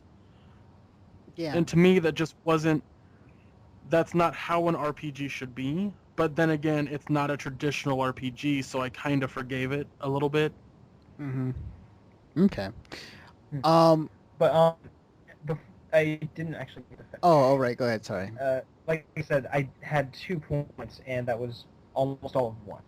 So as much as I hate to say it, I think Call of Duty Black Ops 2 is going to get it just because, you know, people are going to be like, oh, hey, it's Call of Duty, you know, it should be the best. It's the fucking VGA. There's yeah. that. Yeah. That's the name of There's this episode. that. It's the fucking VGA. Yes, that's gonna be our title to this podcast. And, you know, why not? It fits. But anyway, let me finish so we can keep this going on. Black Ops 2 is going to end up getting the award, much to my chagrin. I think that Borderlands 2 should get it, though, of the choices. Now, for Part 2, when it comes to all of the different multiplayer games, I think that the Mass Effect 3 multiplayer really should have, at the very least, received honorable mention, because the multiplayer actually required you to work with your teammates for once. Definitely. Yeah. Whereas with almost every other game that you play multiplayer, and you're going through and shooting each other's heads off, and that's only fun for so long, but EA actually had you, you know, like, try and work to be something better, to do something better, to work harder, and to establish a sense of team unity, and I'm fanboying here. Can I give you my opinion on the Mass Effect 3 multiplayer? Sure, and like I said, I was fanboying there for a minute, so forgive me if it sounds a little biased. Well, I would say it's good. It's a fun multiplayer, but here's my problem with it. It's a firefight mode, a horde mode. That's all it is. And to me, those modes are unbelievably boring. I never have fun with those modes. I'm glad that Halo 4 did the Spartan Ops thing to replace firefight, because I'll tell you what, going into an area and just killing everything was not fun.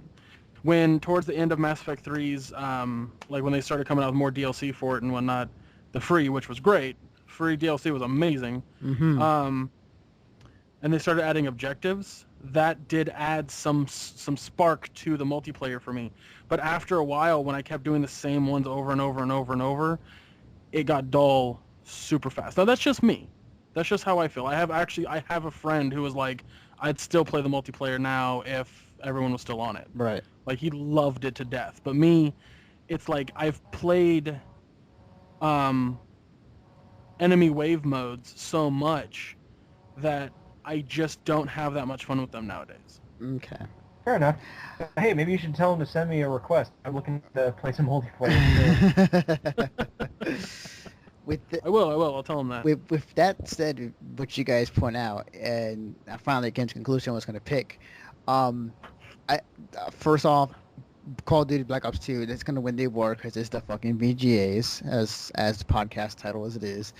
Honestly, I feel that Borderlands 2, as much as I love the game, it's an experience, is a single player experience that you can experience with a friend, and while it is a lot of fun and you do have great moments together, there may be at times where the other player may be like at level 50 and you're at level 20, and like he'll just mow down the enemies in front of you, and you're kind of like left behind, like, oh, when am I get my turn to kill something, not the case that it always happens, but there are times where it does. I'm going to pick is Halo 4, and the reason why is because specifically with the Spec Ops missions that they added to the game, it's not only just a Call of Duty kind of ripoff. It actually, the added story more so after you finish the game, and it continues on. And the whole cool thing I like about the Spec Ops is that it coincides with the web series that they're doing online with this with the game.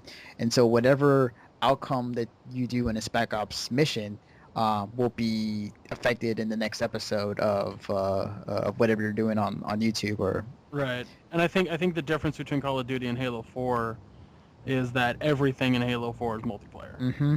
Yeah. There is no such thing as a single player only thing unless you're talking about theater, but that doesn't fucking count. Right, definitely. Okay, so moving on to the next category is Best RPG. And the games for this are Diablo 3, Mass Effect 3, Torchlight 2, and Xenoblade Chronicles. You know, I'll say this. Diablo 3, for as much crap as it got when it first came out, I feel that the game could have been better than when it came out. I don't know. I just feel like it got crapped on for the wrong reasons, in my opinion. Let's say that's my pick. No, I still think that out of these four, Mass Effect 3 will take it, in my opinion.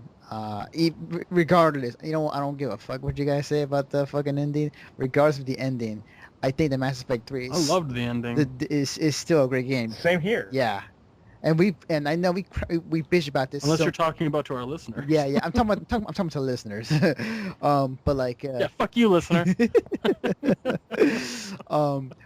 Fuck you, fans. Yeah. But I feel that I think Mass Effect 3 is gonna take it. I think, in my opinion, but then again, you got a bunch of angry gamers voting for this, the judge panels.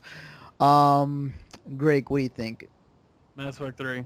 I think there's two reasons that Mass Effect 3 will win this one. First off, it's easily the most popular game out of the all four. Mm-hmm. I think that the two close contenders are Diablo 3 and Torchlight 2, Mm-hmm. but Torchlight 2 is hasn't really got a whole lot of steam. I think that once it comes out on the Xbox 360, it will, because Torchlight 2 has multiplayer, Right. Whereas Torchlight 1 didn't. And if it's anything like Torchlight 1, I'll love it. Plus, Diablo 3 is Torchlight. And vice versa. Yeah, I mean, yeah, because that's the thing too. I was gonna say, like, isn't Torchlight 2 like exactly like Diablo 3? It's because guys that left Diablo's production back when Diablo 3 was starting to be made and were pissed off at how they wanted to make it, went and made Torchlight. Yeah. So that's why it's very similar. But I think that because of the naysaying that Torchlight or that Diablo got and the lack of popularity that Torchlight has, Mass Effect 3 will win. And I think Mass Effect 3 deserves it just because it is the epitome of an RPG. Right. You can play that game in a way that'll level you up 100% before the last battle, and there's a way to there is replay value in the idea that, like, I went through it once with my main character, and I was Paragon, and then I went through it a second time with female Shepard, because there's two ways you can do that, with Renegade. I went as Renegade as humanly possible, and it made for an amazingly fun experience. And I think that the ending to this trilogy deserves, beyond a shadow of doubt in my mind, Best RPG. Mm-hmm. Okay. So my vote goes for Mass Effect 3. Chris? I surprisingly don't have much to say. I know that Xenoblade Chronicles, that was, sought after for years, and it's a fantastic game. No denying that, but this is the fucking VGA, so sorry, but JRPGs aren't going to make it. No. It's going to come down to Diablo 3 and Mass Effect 3, and if they're going to be a bunch of asshats, it's going to go to Diablo 3. Wow. Not to say that Diablo 3 is bad. I went through, I played it, and I made myself to Hell difficulty, which is the, if I remember correctly, that's the third one. My terminology's off. I haven't played once. Mm-hmm. It was really funny about Diablo 3 for me because I haven't played it yet because my computer sucks dick. But there was a bunch of people. I went to a party right after our Halloween party, and I was talking to a bunch of friends, and somebody had mentioned playing Torchlight 2, and then somebody else was like, "Oh, League of Legends," and I'm like, "Both those games look like Diablo. I'm gonna ask about Diablo." And I looked at them, and for the most part, I had heard Diablo's okay. It's good. That was the general reaction. All of a sudden I go, what about Diablo 3? And it was like I fucking told them that their mother had died. Just, oh, what? That game's terrible. I was like, holy shit, all right, it's bad. I didn't know. I haven't played it. it's funny how that happened, and it's not because not only the launch, but like the problems that came afterwards. Not to mention, there wasn't really much end game for Diablo 3. It's like almost. No, but it was the fact that you just went through and repeated the same story. I know. Now, It the way I'm going about it is that in terms of a hack and slash, game that, like, the graphics for the cutscenes were phenomenal. When it came to the gameplay, it was fun, and sure, there was a lot of button mashing here and there, but when it came down to it, it was a great game. And with Mass Effect 3, I think that the only reason why they're not going to go for it is because people were bitching so much about the ending that they think that it would probably get an honorable mention, but it's nothing more than that. I think was best. So when it comes down to it, the two choices, it's only because Mass Effect 3 could be considered to have too many demerits. Okay. What? I understand. That's the only reason why I'm choosing Diablo 3. Personally, I think that Mass Effect 3 stood out more, and Diablo 3 was a lot of fun, and I love playing it. Right. No denying. You think that both deserve it, but you think it's definitely going to go to Diablo 3. I just wish that there was like more room for their decision. Right, I hear you. Right. I can best describe about Diablo 3 in pretty much in a few words, thanks to the Penny Arcade comic I just saw today. Basically, like, it's in Warcraft 101, all you got to do is like do the quests, and then go back and fill the quests out, and then go to the question mark guy, do it again, and then you keep doing it over and over for 8 years. Yeah. So yeah, but like that's cool. If Diablo 3 is gonna win it, it'll be a surprise, but we'll see. The next category that's on the list is best action adventure game, and the candidates are Assassin's Creed 3, Darksiders 2, Dishonored, and Sleeping Dogs. I'm gonna go first on this one. Out of these 4 games, I think Dishonored was great. I think that artistically it was a very interesting path they took, and like the amount of just like choice. You didn't mind the massive hands for every human or every male character? That was a little weird. It was a very different art You style. know what they say about big hands. Well, that's kind of how Stuff more in their giant maw. Exactly. Oh, I'm sorry, I didn't like the artistic style of the game at all. Well, no, it's funny because like artistically, it's as if they took parts of like Half-Life 2 and then like parts of like other games, BioShock, and they combine it together to make a kind of weird baby into it. Yeah, I do agree. Like the people are kind of weird looking, but I think artistically, it's kind of the direction they took it.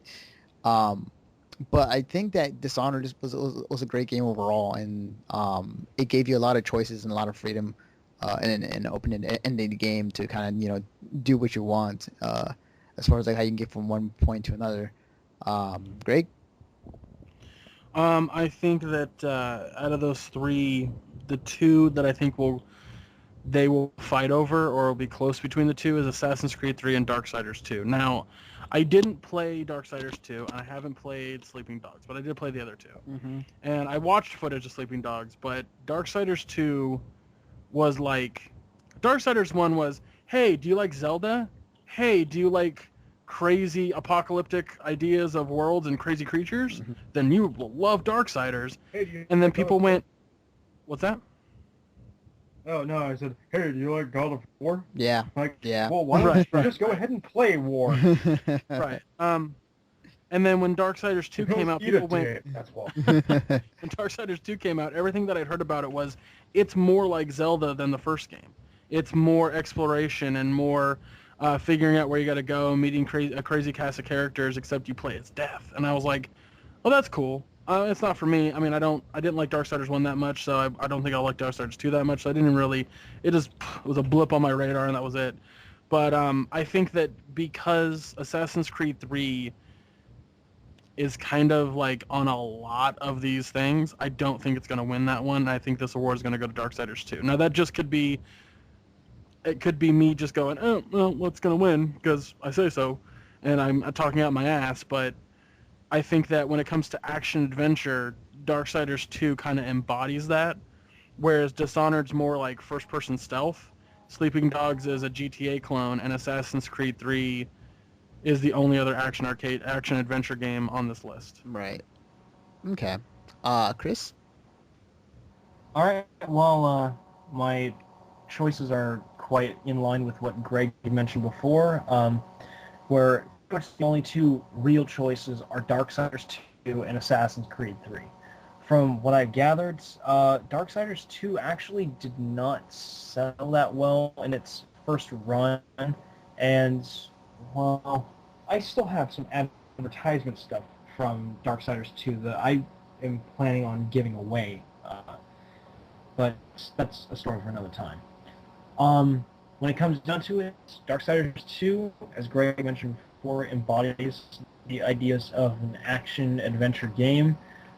However, with all the award commendations that I've seen for Assassin's Creed 3, I actually think that it's going to go towards that because, one, it has a large fan base. Two, the gameplay design, it feels refined and it worked out well, and there's more that you can do in that game than you could with the others, as well as integrating different ideas behind, working Connor as your assassin with what you couldn't do as Ezio, or I'll say even the Ahad. And yes, I had to go full nerd and use his whole name. No, it's Anywho. fine. Anywho, going through the game, honestly, I've played both of them. Darksiders 2, not so much. But Assassin's Creed 3 is going to take the cake for my end. Okay. You know what? If I were to take my pick back, it would probably be Assassin's Creed 3.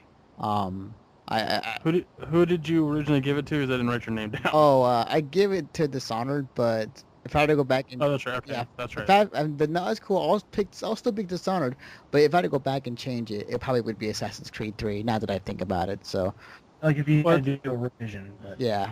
I was gonna say it's a good thing you didn't go back because I'm not putting your name up there. So the next category that is up is Best Shooter, and the candidates are Borderlands 2, Call of Duty Black Ops 2, Halo 4, and Max Payne 3. Kris, I'm gonna let you go first on this one. Okay, I'm gonna be a douche about this. Call of Duty Black Ops 2. Oh hey, it's Call of Duty Black Ops 1. Oh hey, it's Call of Duty World at War. Oh hey, it's Call of Duty. Did you guys see that picture that I posted on Facebook not too long ago about Call of Duty? No, I didn't. It said Call of Duty games are just like the iPhones. Every year they come out with a new model, yet it's exactly the same. Yeah, so I'm just going to go ahead and say that the only thing that Black Ops has for it is the hype. Max Payne 3, it looks pretty damn good. I'm going to give it that. But multiplayer was a lot of fun. Yeah, but unfortunately I'm not going to be able to give it the award, or my votes. Borderlands 2, bajillions and bajillions and bajillions of guns. It's a fun game, fun shooter, fun multiplayer, fun everything. So it's definitely high up, but it's going to go towards Halo 4 on my end because, one, the hype for it was big. Two, there were talks before its release that it was going to be multi-platform, which unfortunately got shot down. Mm-hmm. But there's that, and the fact that they introduced an entirely different class of weapons to use in Halo 4, altogether, it tidied itself up very well. I'm going to go ahead and give it to Halo 4. Okay. Wow, I was not expecting you to get it Halo 4, honestly. Wow. It is. Where did you think I was? Borderlands 2. Yeah, it could have been. I'm trying to be a realist. Right. No, it's cool. I welcome it. the game's gonna win, and it's gonna be obviously Call of Duty Black Ops 2 because it's everybody's gonna pick that for obvious reasons.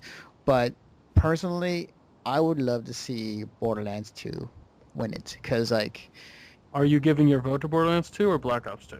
for Black Ops 2. I mean, Okay. yeah, I'm just saying personally, I would love to see Borderlands 2. Well, remember, we are doing who we think is gonna win, not who we want to win. I know. Black Ops 2 is gonna win it. I'm just saying if Borderlands 2 was to win it, that'd be great too.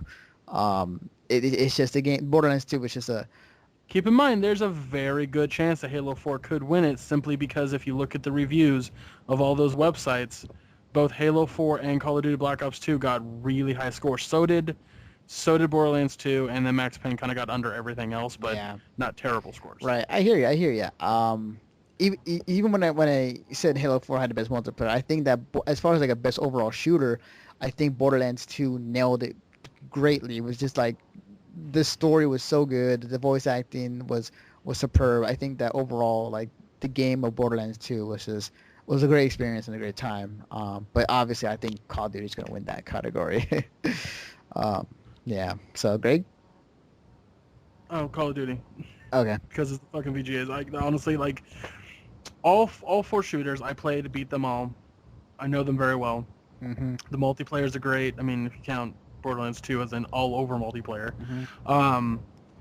I'm not good at Black Ops or Call of Duty in general, so it wasn't my cup of tea. I'm better at Halo 4. I enjoyed the multiplayer, or the Max Payne multiplayer. Mm-hmm. I think that all four campaigns are really well done, really well polished. I think that Max Payne's jumping between the past and the present is a great fun thing.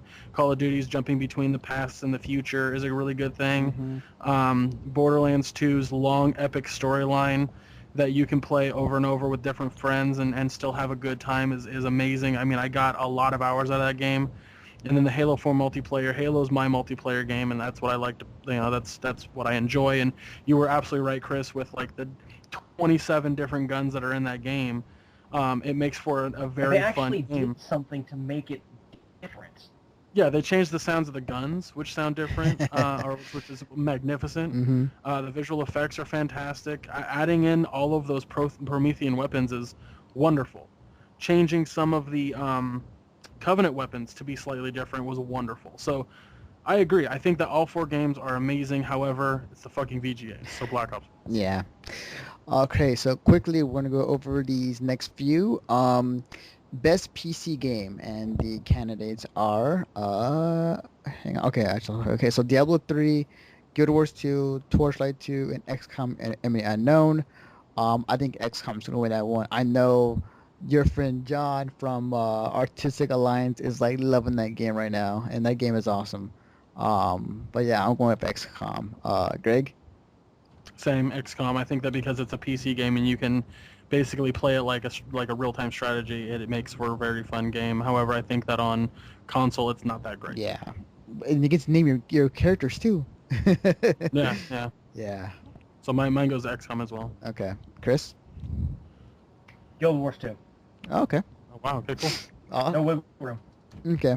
The quickest reasoning is that I know that a lot of people who were on, who are on the WoW bandwagon, they're going to see a lot of aspects of the game that they're going to really like Guild Wars 2. I went through and while I didn't get the chance to do any beta testing, one of my close friends whom, I haven't had the chance to talk with so much lately, but never mind. Anyway, the point is that I actually got a follow-up through the beta testing before it actually went through and became its official game, and it was pretty damn solid. Diablo 3 is great and all, it's a lot of fun, but in comparison, I'm not seeing it. Torchlight 2, again, fun, but personally not seeing an XCOM. I'd say it probably comes in a tie for second. Okay. Okay. Next category is best Wii or Wii U game. And this is, I think, a little surprising that this category is even in here, just because the Wii U just came out, but with limited game. Can I start this one if it's not too much to ask? Oh yeah, sure, definitely. I'll just list the games real quickly. The games in this category are New Super Mario Bros. U, The Last Story, Xenoblade Chronicles, and Zombie U. So take it away, Chris. Okay. Not to steal anyone's, role here, but when it comes down to it, honestly, I think that this should have been broken into two different categories, with Best Wii, and then the choices being The Last Story, Xenoblade Chronicles. Can I give my opinion why I agree with you? Sure. Because Far Cry 3 is nowhere on any of these games lists, any of these categories, and Wii U came out after Far Cry 3. Well, Far Cry 3 just came out, though. It's... But Far Cry 3 was also supposed to be released in September, and we all know how well that worked. Yeah. Regardless, I'm gonna be a I dick think it about should that. be on this I'm- list. The thing is that the people that I listed off earlier who are voting on these have played and reviewed it in order in time Yeah, that's true. for it to be on this fucking list. That's and true. It's bullshit that it's not. Yeah. So to have Wii U on here is also bullshit that Far Cry isn't. So I agree with you, Chris. I think that it's bullshit that it's on here. However, due to the fact it's the fucking VGA'S... No, I don't think that it's bullshit that it's on there. I just think that it's bullshit that they're lumped into one category. I don't think the Wii U should be on here at all, in my personal opinion. I agree. And you know what? Hell, even though I take that back. I take that back. I think the Wii U should be on here as its own category. However, I also think the Far Cry should be on. But it should be pending for this year. It should have been a lesser category for this year because it's still too immature as a console. I agree. I think that early December for fucking an award show for video games is for the whole year is kind of bullshit too. But we'll get to that later. Yeah, definitely. Mind if I just go through and breeze through my choices here? Sure, go ahead. Not to be terse about this. When it comes down to it, of the four choices, I'm going to go ahead and separate these as Best Wii and Wii U as two separate ones because they are 50-50. Mm-hmm. So for Best Wii game, I have I demoed Xenoblade Chronicles, and I have to say it's everything that fans have been asking for. It's a phenomenal JRPG. Once you start playing it, you're drawn into it, and it just, like, you're in it.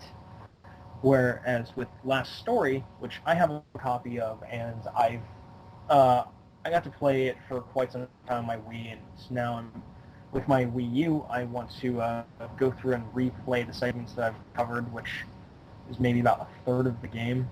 I haven't had that much time to get into it, but my pick for the Wii will have to go to The Last Story because it developed a deep, detailed, and immersive story. Not to say that, the Xenoblade Chronicles didn't, but I felt more connected to The Last Story, and I think that many other RPG players would feel the exact same way.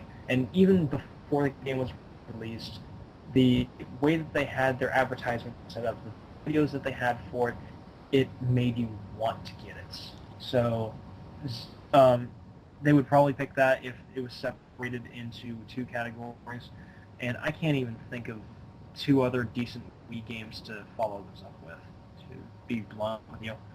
For the Wii U games, the choices for those should have been New Super Mario Bros. U, a given, Zombie U, another given, and then the adaptations for Assassin's Creed 3 and Mass Effect 3. Actually, you know what? No, I'm going to go ahead and take Assassin's Creed 3 back and instead actually throw in Rayman.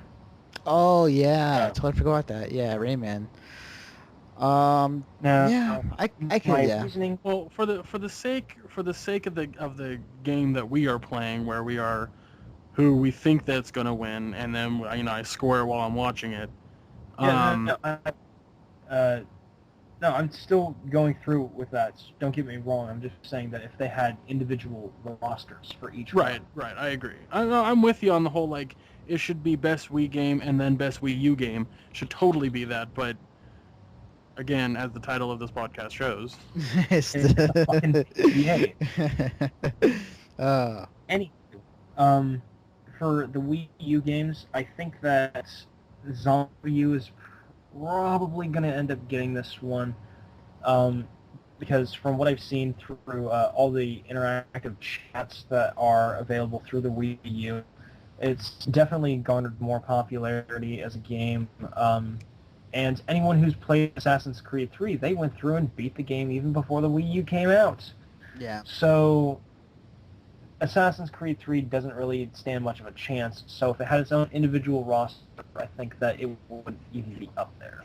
Now, for Mass Effect 3, it had its own pull for being a more interactive gameplay with extra story content added, as well as all of the DLC. So that would have run as a very close second in comparison. Nintendo, of course, loves to capitalize on Mario, so likelihood is it probably would have only trailed behind Mass Effect 3 by maybe 2 or 3 votes out of the whole cast that they have there for the fucking VGA'S. And the last one would be the dark horse of Rayman, which was a great family game, and you could really make full use of both the gamepad and the of course, just working alongside in tandem with a Wiimote. It's unfortunately is not going to get enough respect as it deserves because it was one of the earliest games that they had for it, and frankly, it would have done well to stand at solid ground at third. From the 4 that are listed, though, my choice is going to end up going to Zombie U.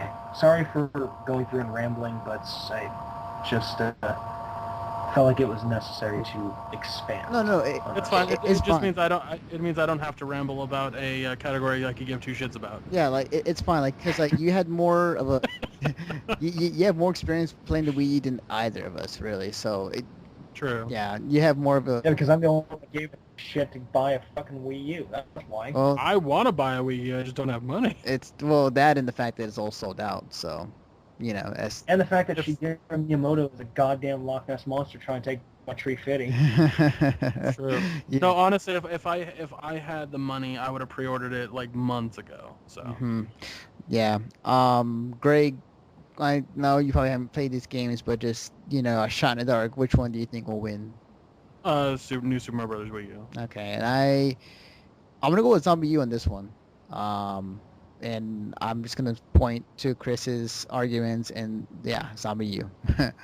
Okay, so next category. Yeah, because it's fucking zombies. Come on. Yeah, I know. Fucking zombies, fucking VGA. The next category we're gonna go quickly is best PS3 game, and the games are Assassin's Creed 3, Borderlands 2, Dishonored, and Journey. Gregg, you go first. Dishonored, I think, will win that one. Interesting. Okay, Kris. AC3. And I'm gonna. And Go ahead.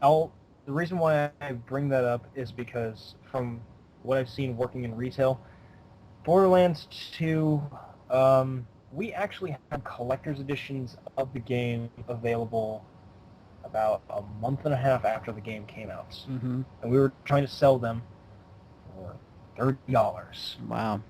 Nice. Yeah, $30 for a collector's edition of the game. My jimmies were so rustled that there was nothing in the universe that could, Dishonored. I'm just impressed you call your underwear Jimmy. I know. I was about to say. Man, I'm not. No, actually, I'm referring to my testicles. but Oh, whatever. okay. Oh shit. Oh, okay. That's not good. You don't want your jimmies rustled then. Good. Okay, but joking aside, Dishonored, we had so many left over for both consoles. So, I hate to say it, but Dishonored feels like it's just been put into the selection. When it comes down to it, the only games that were actually competing were Journey, Borderlands 2, and AC3, and of those, it would have been AC3 to Journey, and my vote's going for AC3. Okay. Out of these games, I think two of them stand at least between a 50-50 chance of winning. I think AC3 has a good chance of winning just because it has kind of feels like a PlayStation game, right? Like even like back then when they showed AC1, it was only PlayStation exclusive at first.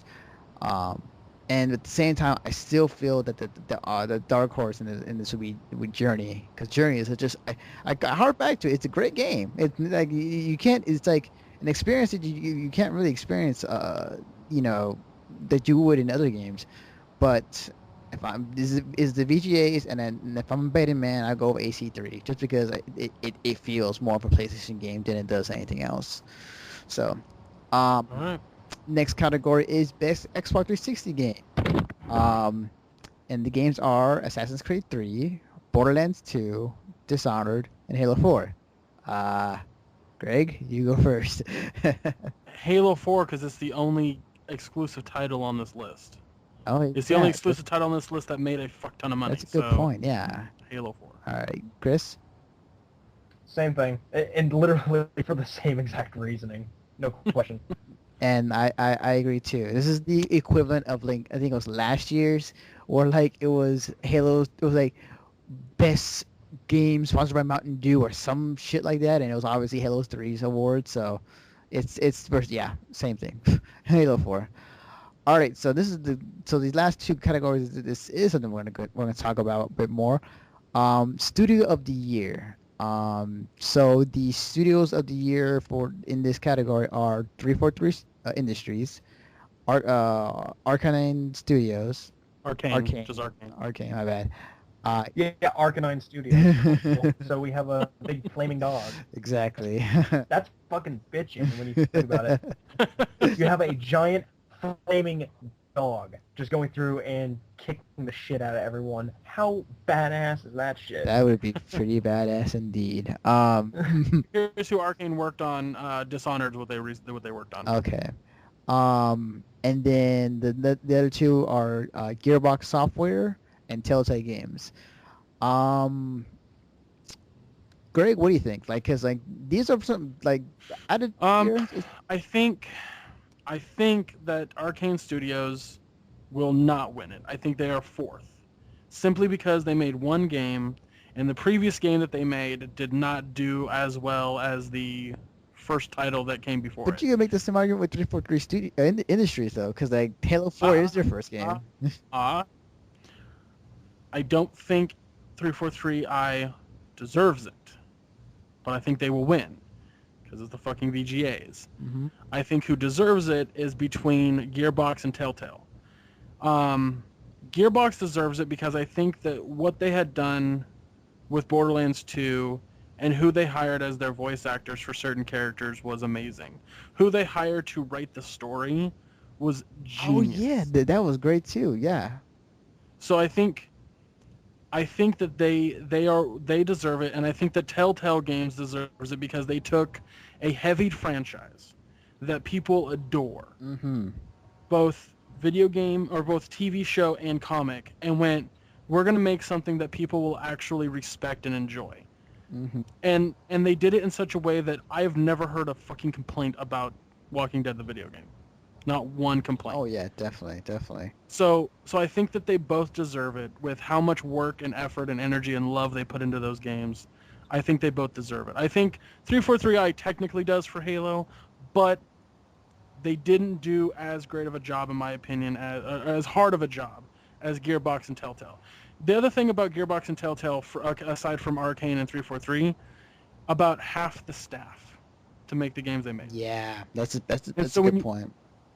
When you look at how big Dishonored is, and you look at how big Halo 4 is,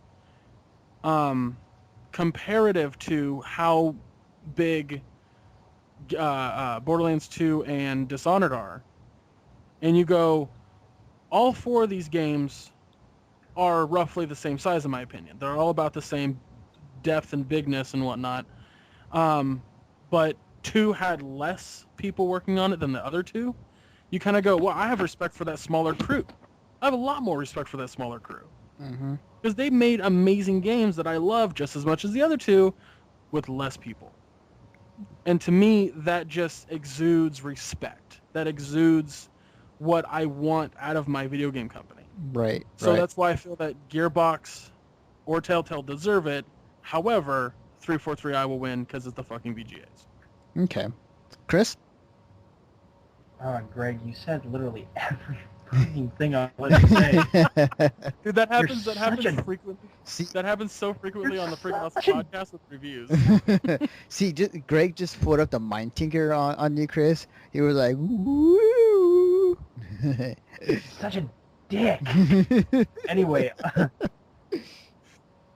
now if they're not going to be total douche cocks about it, I think that Gearbox would probably end up winning this one. And my biggest thing with Gearbox, not that it's bad, no, far from it. It's that when it came to their work, like if you actually watch their making of videos, and if you haven't, you should. It's a lot of fun. Mm-hmm. Surprisingly, when it came down to it, like they legitimately loved their job. They loved what they were doing. They worked for it. They hauled ass to make something fantastic, to make things that people would love. Mm-hmm. And in the end, they came out with a phenomenal product. They had their shit together. They knew what they were doing, and all in all, they made something that I cannot find a single complaint with in any way, shape, or form. Mm-hmm. So that's pretty much all I have to say. I agree with both of you guys. I believe that Telltale. I believe that the companies that are most deserving of this award are Telltale and Gearbox.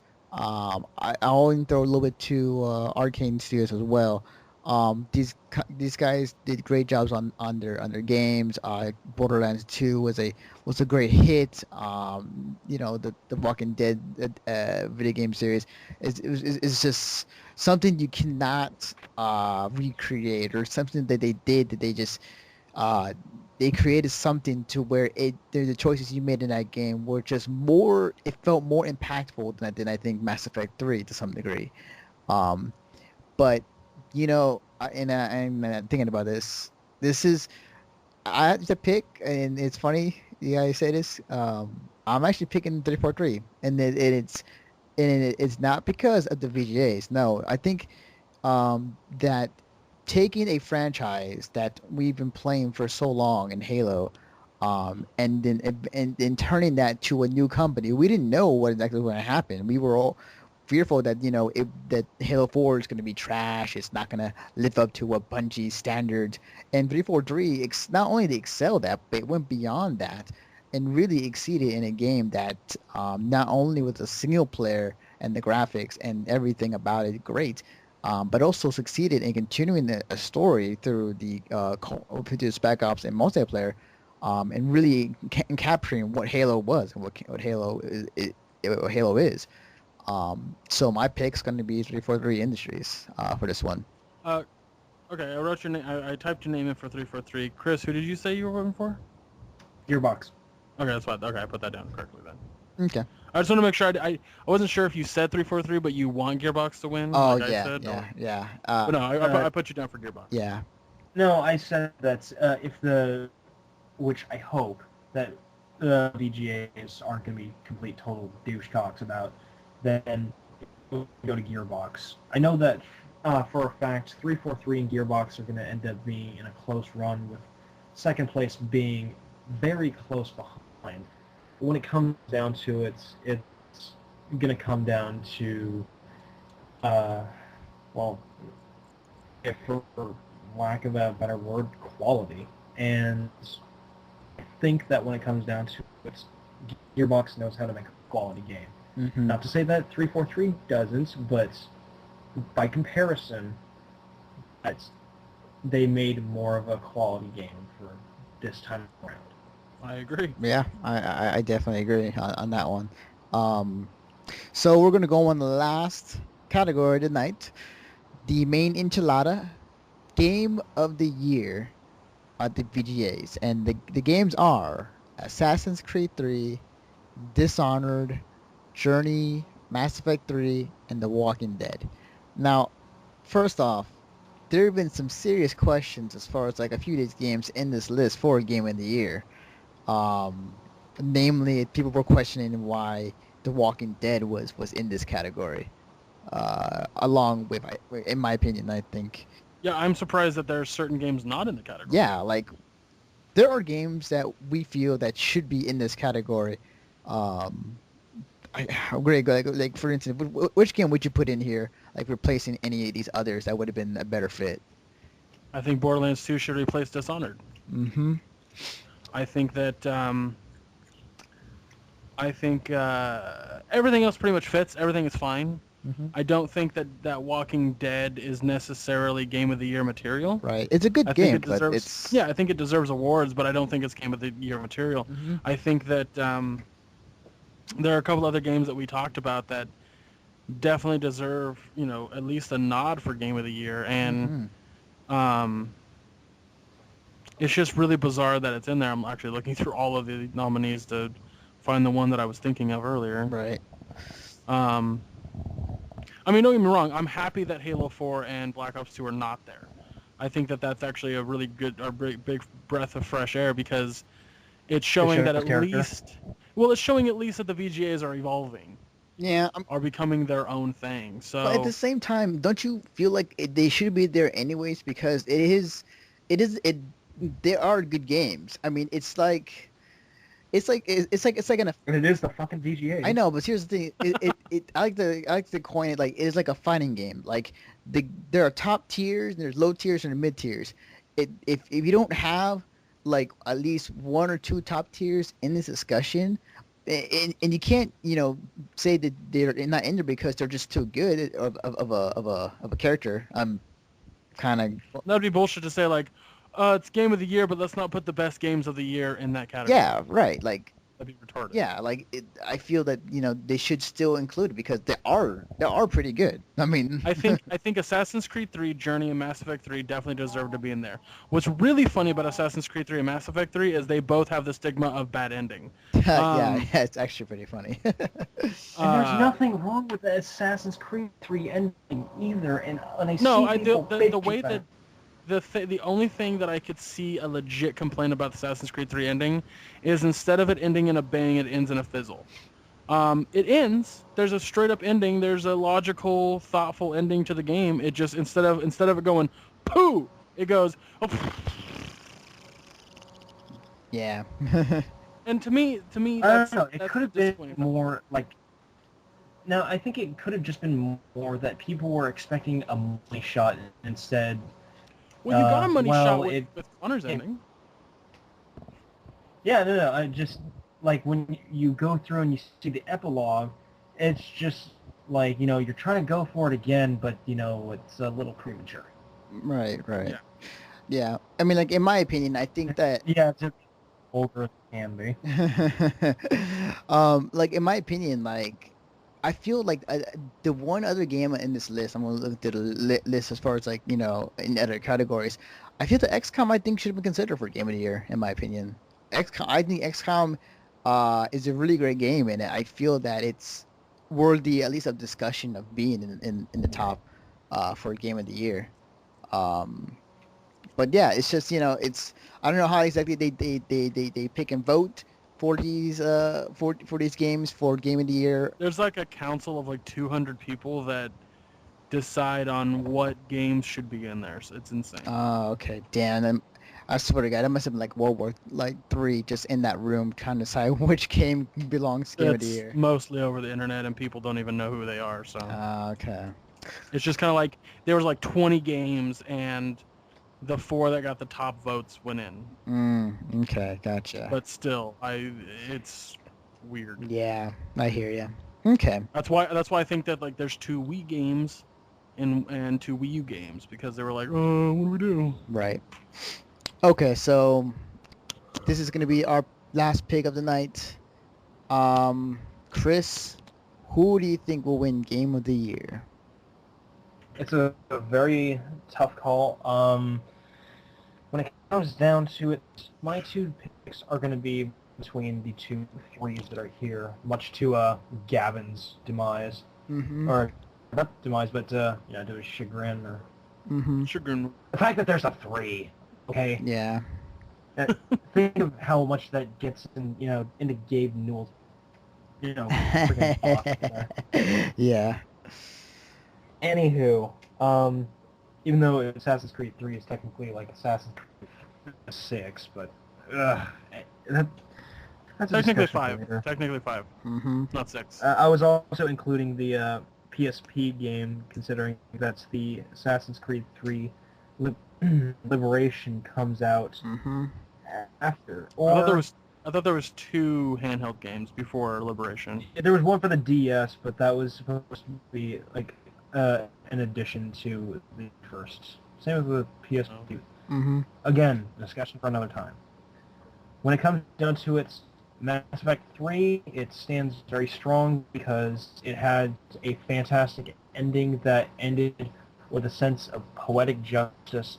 I could not find anything that I wanted to correct with it, and thought that people bitched and moaned about it too much. Right. Assassin's Creed 3, when that ended, like how Connor brought an end to all of his conflicts and how everything ended up getting tidied up, it fit just right. And then afterwards when, crap, I want to keep going on to that, but then that's going to be a huge spoiler. Should I? No, don't. No, because that game's still relatively fresh. You could do that with Assassin's or the Mass Effect 3, but not. Yeah, not Assassin's Creed. Okay. But so trying to beat around the bush. Well, Assassin's Creed 3, when the epilogue came to a close, I went through and I looked at that game and I thought, you know what? Even though Connor's story might look like it's over, there's still so much more that could be done. And if anything, like, it shows that the fight has not ended.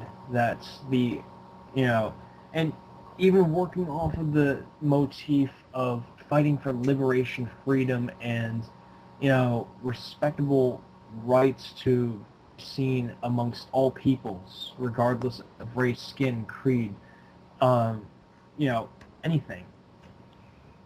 That, came to its fullest culmination for me at the end of the epilogue, where it pretty much comes down to where it says, you know what? People aren't equal. They're seen as not equal, so the stigma would be that they're not. And that through the end of everything, we still have to fight, and we still have to keep going on to set things right and to bring ourselves together. And I thought it was beautiful. And that's what's funny about the ending of that game is that Connor's ending. If that game was just about Connor and had no Desmond in it, it'd be easily the best Assassin's Creed game. And I say that in the sense that Connor's story is fucking amazing. Everything about Connor's story is fun. Desmond's story, however... if we're talking about Desmond, no, that's just, the definition of a Debbie Downer. Right. It's kind of like... The end of that game was... Have this... there was a choice given to Desmond. And the two choices were fucked up or fucked up. And it was kind of like, well, what have I been doing all this for? I mean, really, what have I been doing all this for? It didn't really come to a head, in my opinion. I mean, it did, but it didn't. It was, again, it ended in a fizzle instead of a bang, and I think that there's a couple other ways they could have ended it a little bit differently, and I understand why the one that they chose, I get it, and I respect it. I just think that maybe there should have been a little bit more after the end. And not just cut to credits, there should have been a little bit more. Simply because it just kind of feels like if this is the last game, if this was it, then it shouldn't do the whole, well, the hero's dead. Well, I ruined that for everybody. My bad. Considering that they had a season pass thing that was released when the game came out, and on that note, the first bit of DLC isn't going to be released until January, I think that it's pretty likely that they're not going to just end it. Yeah, but I think in that regard, it's not fair, in my opinion, it's not fair to charge people for more of an ending. Also, just throwing this out here too, Assassin's Creed 1. He was in the Animus because they were looking for the apple, a piece of Eden. Yes. Assassin's Creed 2, they were looking for the piece of Eden to fight the Templars, to fight Abstergo. Assassin's Creed 2, they were looking for a particular area that they thought it might have been in, that Ezio might have known about. Assassin's Creed 3, even deeper this time, because now it went into Ezio's past while, not Ezio, but Altair's past when Ezio was doing his thing. So it was great. Assassin's Creed 5, technically 3. Oh, what are we doing? We're looking for a key? That's it? A key? Okay. Well, okay, what? No, that's it? All right. It's weird. If that's all right. If that's what you want. All right, a key? Okay. No, I'm just checking again. You guys do your thing. It's fine. That's kind of how I felt about it. Yeah, no, I get it. It's just that when it came to the end of the game series, I actually kind of expected that, just because like the way that they had it set up. I mean, as you mentioned before, first it's understanding and figuring out where the apple could be. Afterwards, in AC2, it's locate, find the apple. Assassin's Creed Brotherhood, it's learn a little bit more about the characters and understand the potential that the apple holds. It just felt like the entire saga was building around the pieces of Eden, and it didn't come to that in 3. It was almost seemed like it was forgotten in 3. Like, it was alluded to in, I think, in Brotherhood, actually, as early on as that the apple was not the only thing there, and it was set to be a very small and subtle detail that could allow a person's mind to, flourish around it and, think, what if it's not just the apple? What if it's not just that little gold orb? What if it could be this thing? What about this thing? No, I completely got that, but I still felt like, what was the reason for them needing those pieces of Eden? And what I was thinking is that when it, came towards the penultimate ending of the game, they would have to assemble like as many of these pieces together and bring them together in order to work towards, the penultimate goal of, just having the liberty to finally break the shackles of something greater than us to allow ourselves. I completely understand and get that, but I mean, you got to understand it's a situation where, not that I don't think you do, not that I think you don't understand, just it's my way of talking. Going from 4 games that build up these pieces of Eden as ultimate destruction devices, that they are the end of existence as we know it if the bad guys get these things, and we need to collect them so that way they don't, to, hey, we got to get some batteries and a key, just wasn't as good. It wasn't that great to me. It kind of, like I said, that's why it fizzled out instead of ended with a bang. Fair enough, but if you wouldn't mind my small interjection here, but wouldn't you think that through everything that there needs to be something to be supplementary to the main plot? And in this case, I think, sure, the way that they had it was probably not the best setup. I will give you that. I will definitely say that the way that they had it, it probably would have been better set if it was done in an earlier installment, to sort of work in a dip-like factor. Completely agree. As much as I love to hear you guys talk more about this, again, because this could end up turning into another hour and a half at least. Exactly. And I'm staring at 2:30 in the morning, and I still. Oh my God! Yeah. Wow. Jeez. So I still gotta edit this shit, but. We will talk later, Chris. Maybe we'll do like a side podcast where it's just us discussing this game. Yes. With spoilers, complete spoilers. Yeah, you guys can have your orgy in the podcast in the next one. So Okay, so remind me. So which picks are you guys choosing again for Game of the Year? I'm saying Assassin's Creed 3 is going to win it. Okay, Kris. Wow. We spent so much time talking about AC3 that my choices ended up getting muddy there. When it came down to it, though, Mass Effect 3 is going to go for that because they already had established the poetic ending. Assassin's Creed 3, it was poetic with a lead-in to show that there's more, and of course, seeing Desmond's, well, that was technically AC3's bad ending, I guess you could say. Between the two, my choice is about 53% Mass Effect 3, 47% Assassin's Creed 3. Okay. And your choices? Huh? I just said Mass Effect 3. My bad. Sorry, I'm getting tired. I hear. My bad.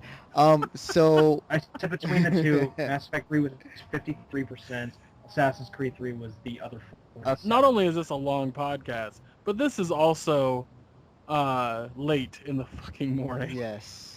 You see, and also the number. you see, listeners, we do this for you. We stay up late hours doing this. We love you guys. if I knew you in person, I'd kiss you on the mouth. It's probably really creepy, so I'm just gonna give it a hug. So I better be fucking thankful. So, okay, I'm gonna. Sorry, I'm getting tired. No, it's cool. I was gonna go on to my pick. So I thought about this when you guys were talking, and I did a process of elimination. First off, I don't think Journey and Walking Dead will win. I think Walking Dead, there is a good game. I don't think it should be in this category. It's kind of the same with Journey. I think Journey is a good contender, but I think it won't win. Mass Effect 3, Assassin's Creed, and Dishonored. I think that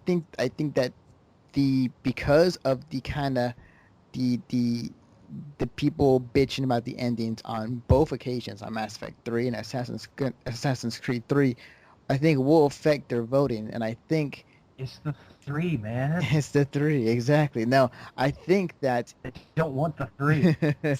This is why Gaben doesn't want to really say 3. He doesn't. Hey, vote for Gavin for president. There will be no World War 3. He does not count the 3. Anyways, aside from Gabe Newell puns, my pick. 1, 2. my pick will be Dishonored, and as surprising as that sounds, I think that in the process of elimination, I think Dishonored will come out on top and be the dark horse game of the year, and that's kind of my reasoning behind it. So Okay, so real quick, I don't know if you want me to.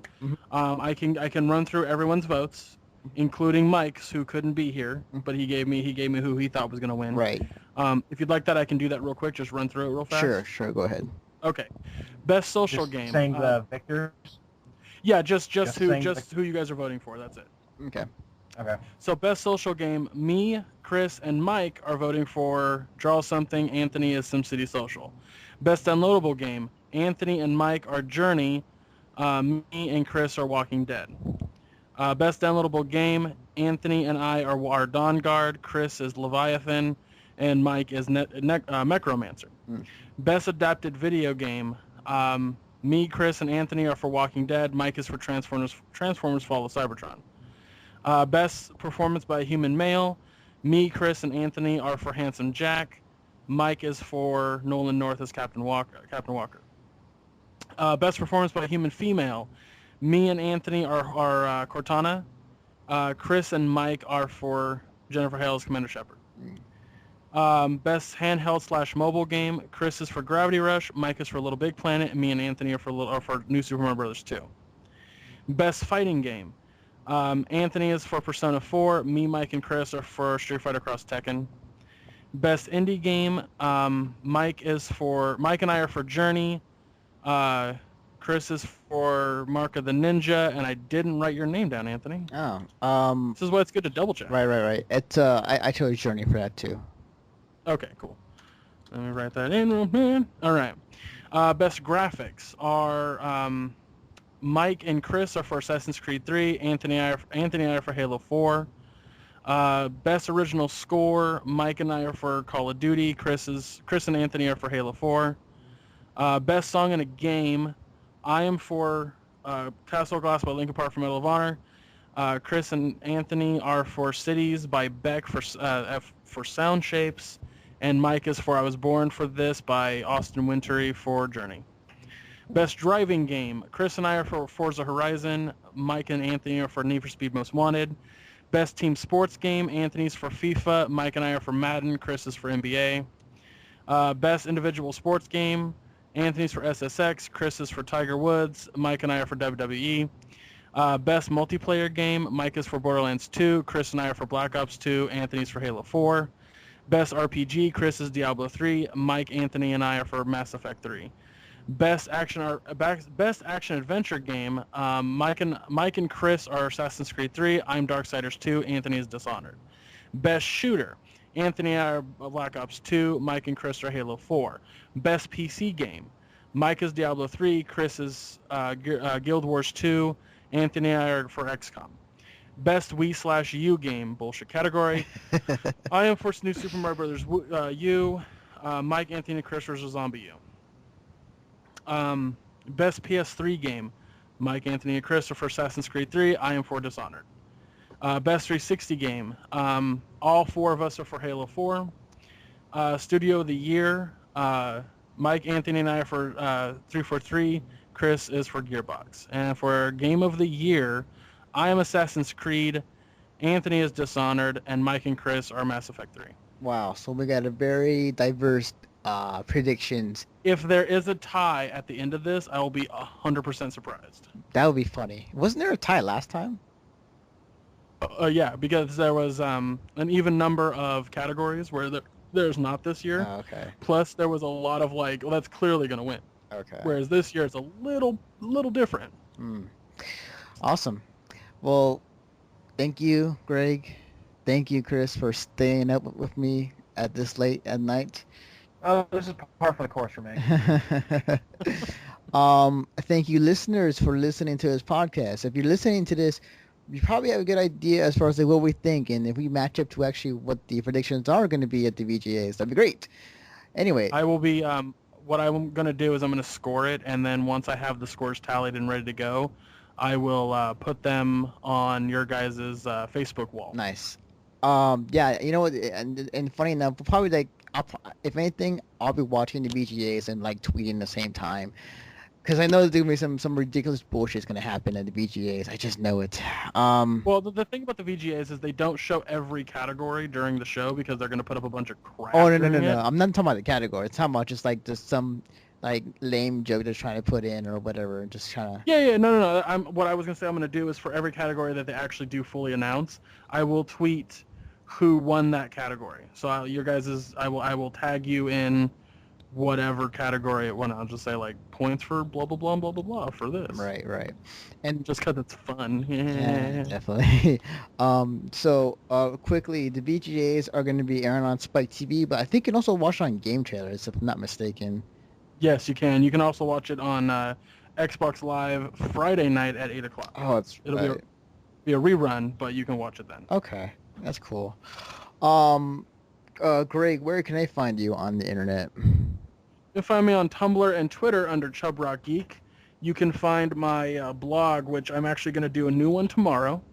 So you can follow that under A Geek Losing It on YouTube. Just subscribe to Chubrock, or I think it's Level Chubrock, one of the fucking two. And you can also listen to the podcast that I are on often, and the one that I host called The Overtime on artisticalliance.org. Awesome. Chris, where can they find you on the internet? Well, to advertise my own page first, you can find me at Facebook under the fan page Kaz Cosplay, K-A-Z Cosplay. And I've been trying to keep things a little more active on there, and I think I'm starting to finally pick things up now that school's finally coming to a close. I know, right? I swear that's literally the main reason why my writing has not been as active on MSP as I'd like. Right, I hear you. I hear you. When you And say MSP, it makes me think of LSP from Adventure Time for some reason. And when you say LSP, it makes me think of LSD. Yes. Which is the theme of that show, apparently. No, I know the actual thing, and I just like saying that shit. Right. I know. But I fucking love that show, by the way. We talk about that for a second? No, because this podcast has gone on too long. Okay, good. Continue. Sorry. No, we can have another podcast just on Adventure Time. Yay! Yay. Now, Well, you can talk about My Keep Little the Pony, cream, Anthony, baby. if that helps. Another that was my day. job. Another day. that'll be my job. Sorry, Chris. But continue. anyway, to cut the bullshit, you can find me at our Mission Start podcast page, which is facebook.com/Mission Start Podcast. I'm going to try and see if I can get more videos done. I'm hoping that if things go over well, I can get a video review of the Wii U console with Apple, one of our writers with MSP. Awesome. So that should be something that we can look forward to in the hopefully near future.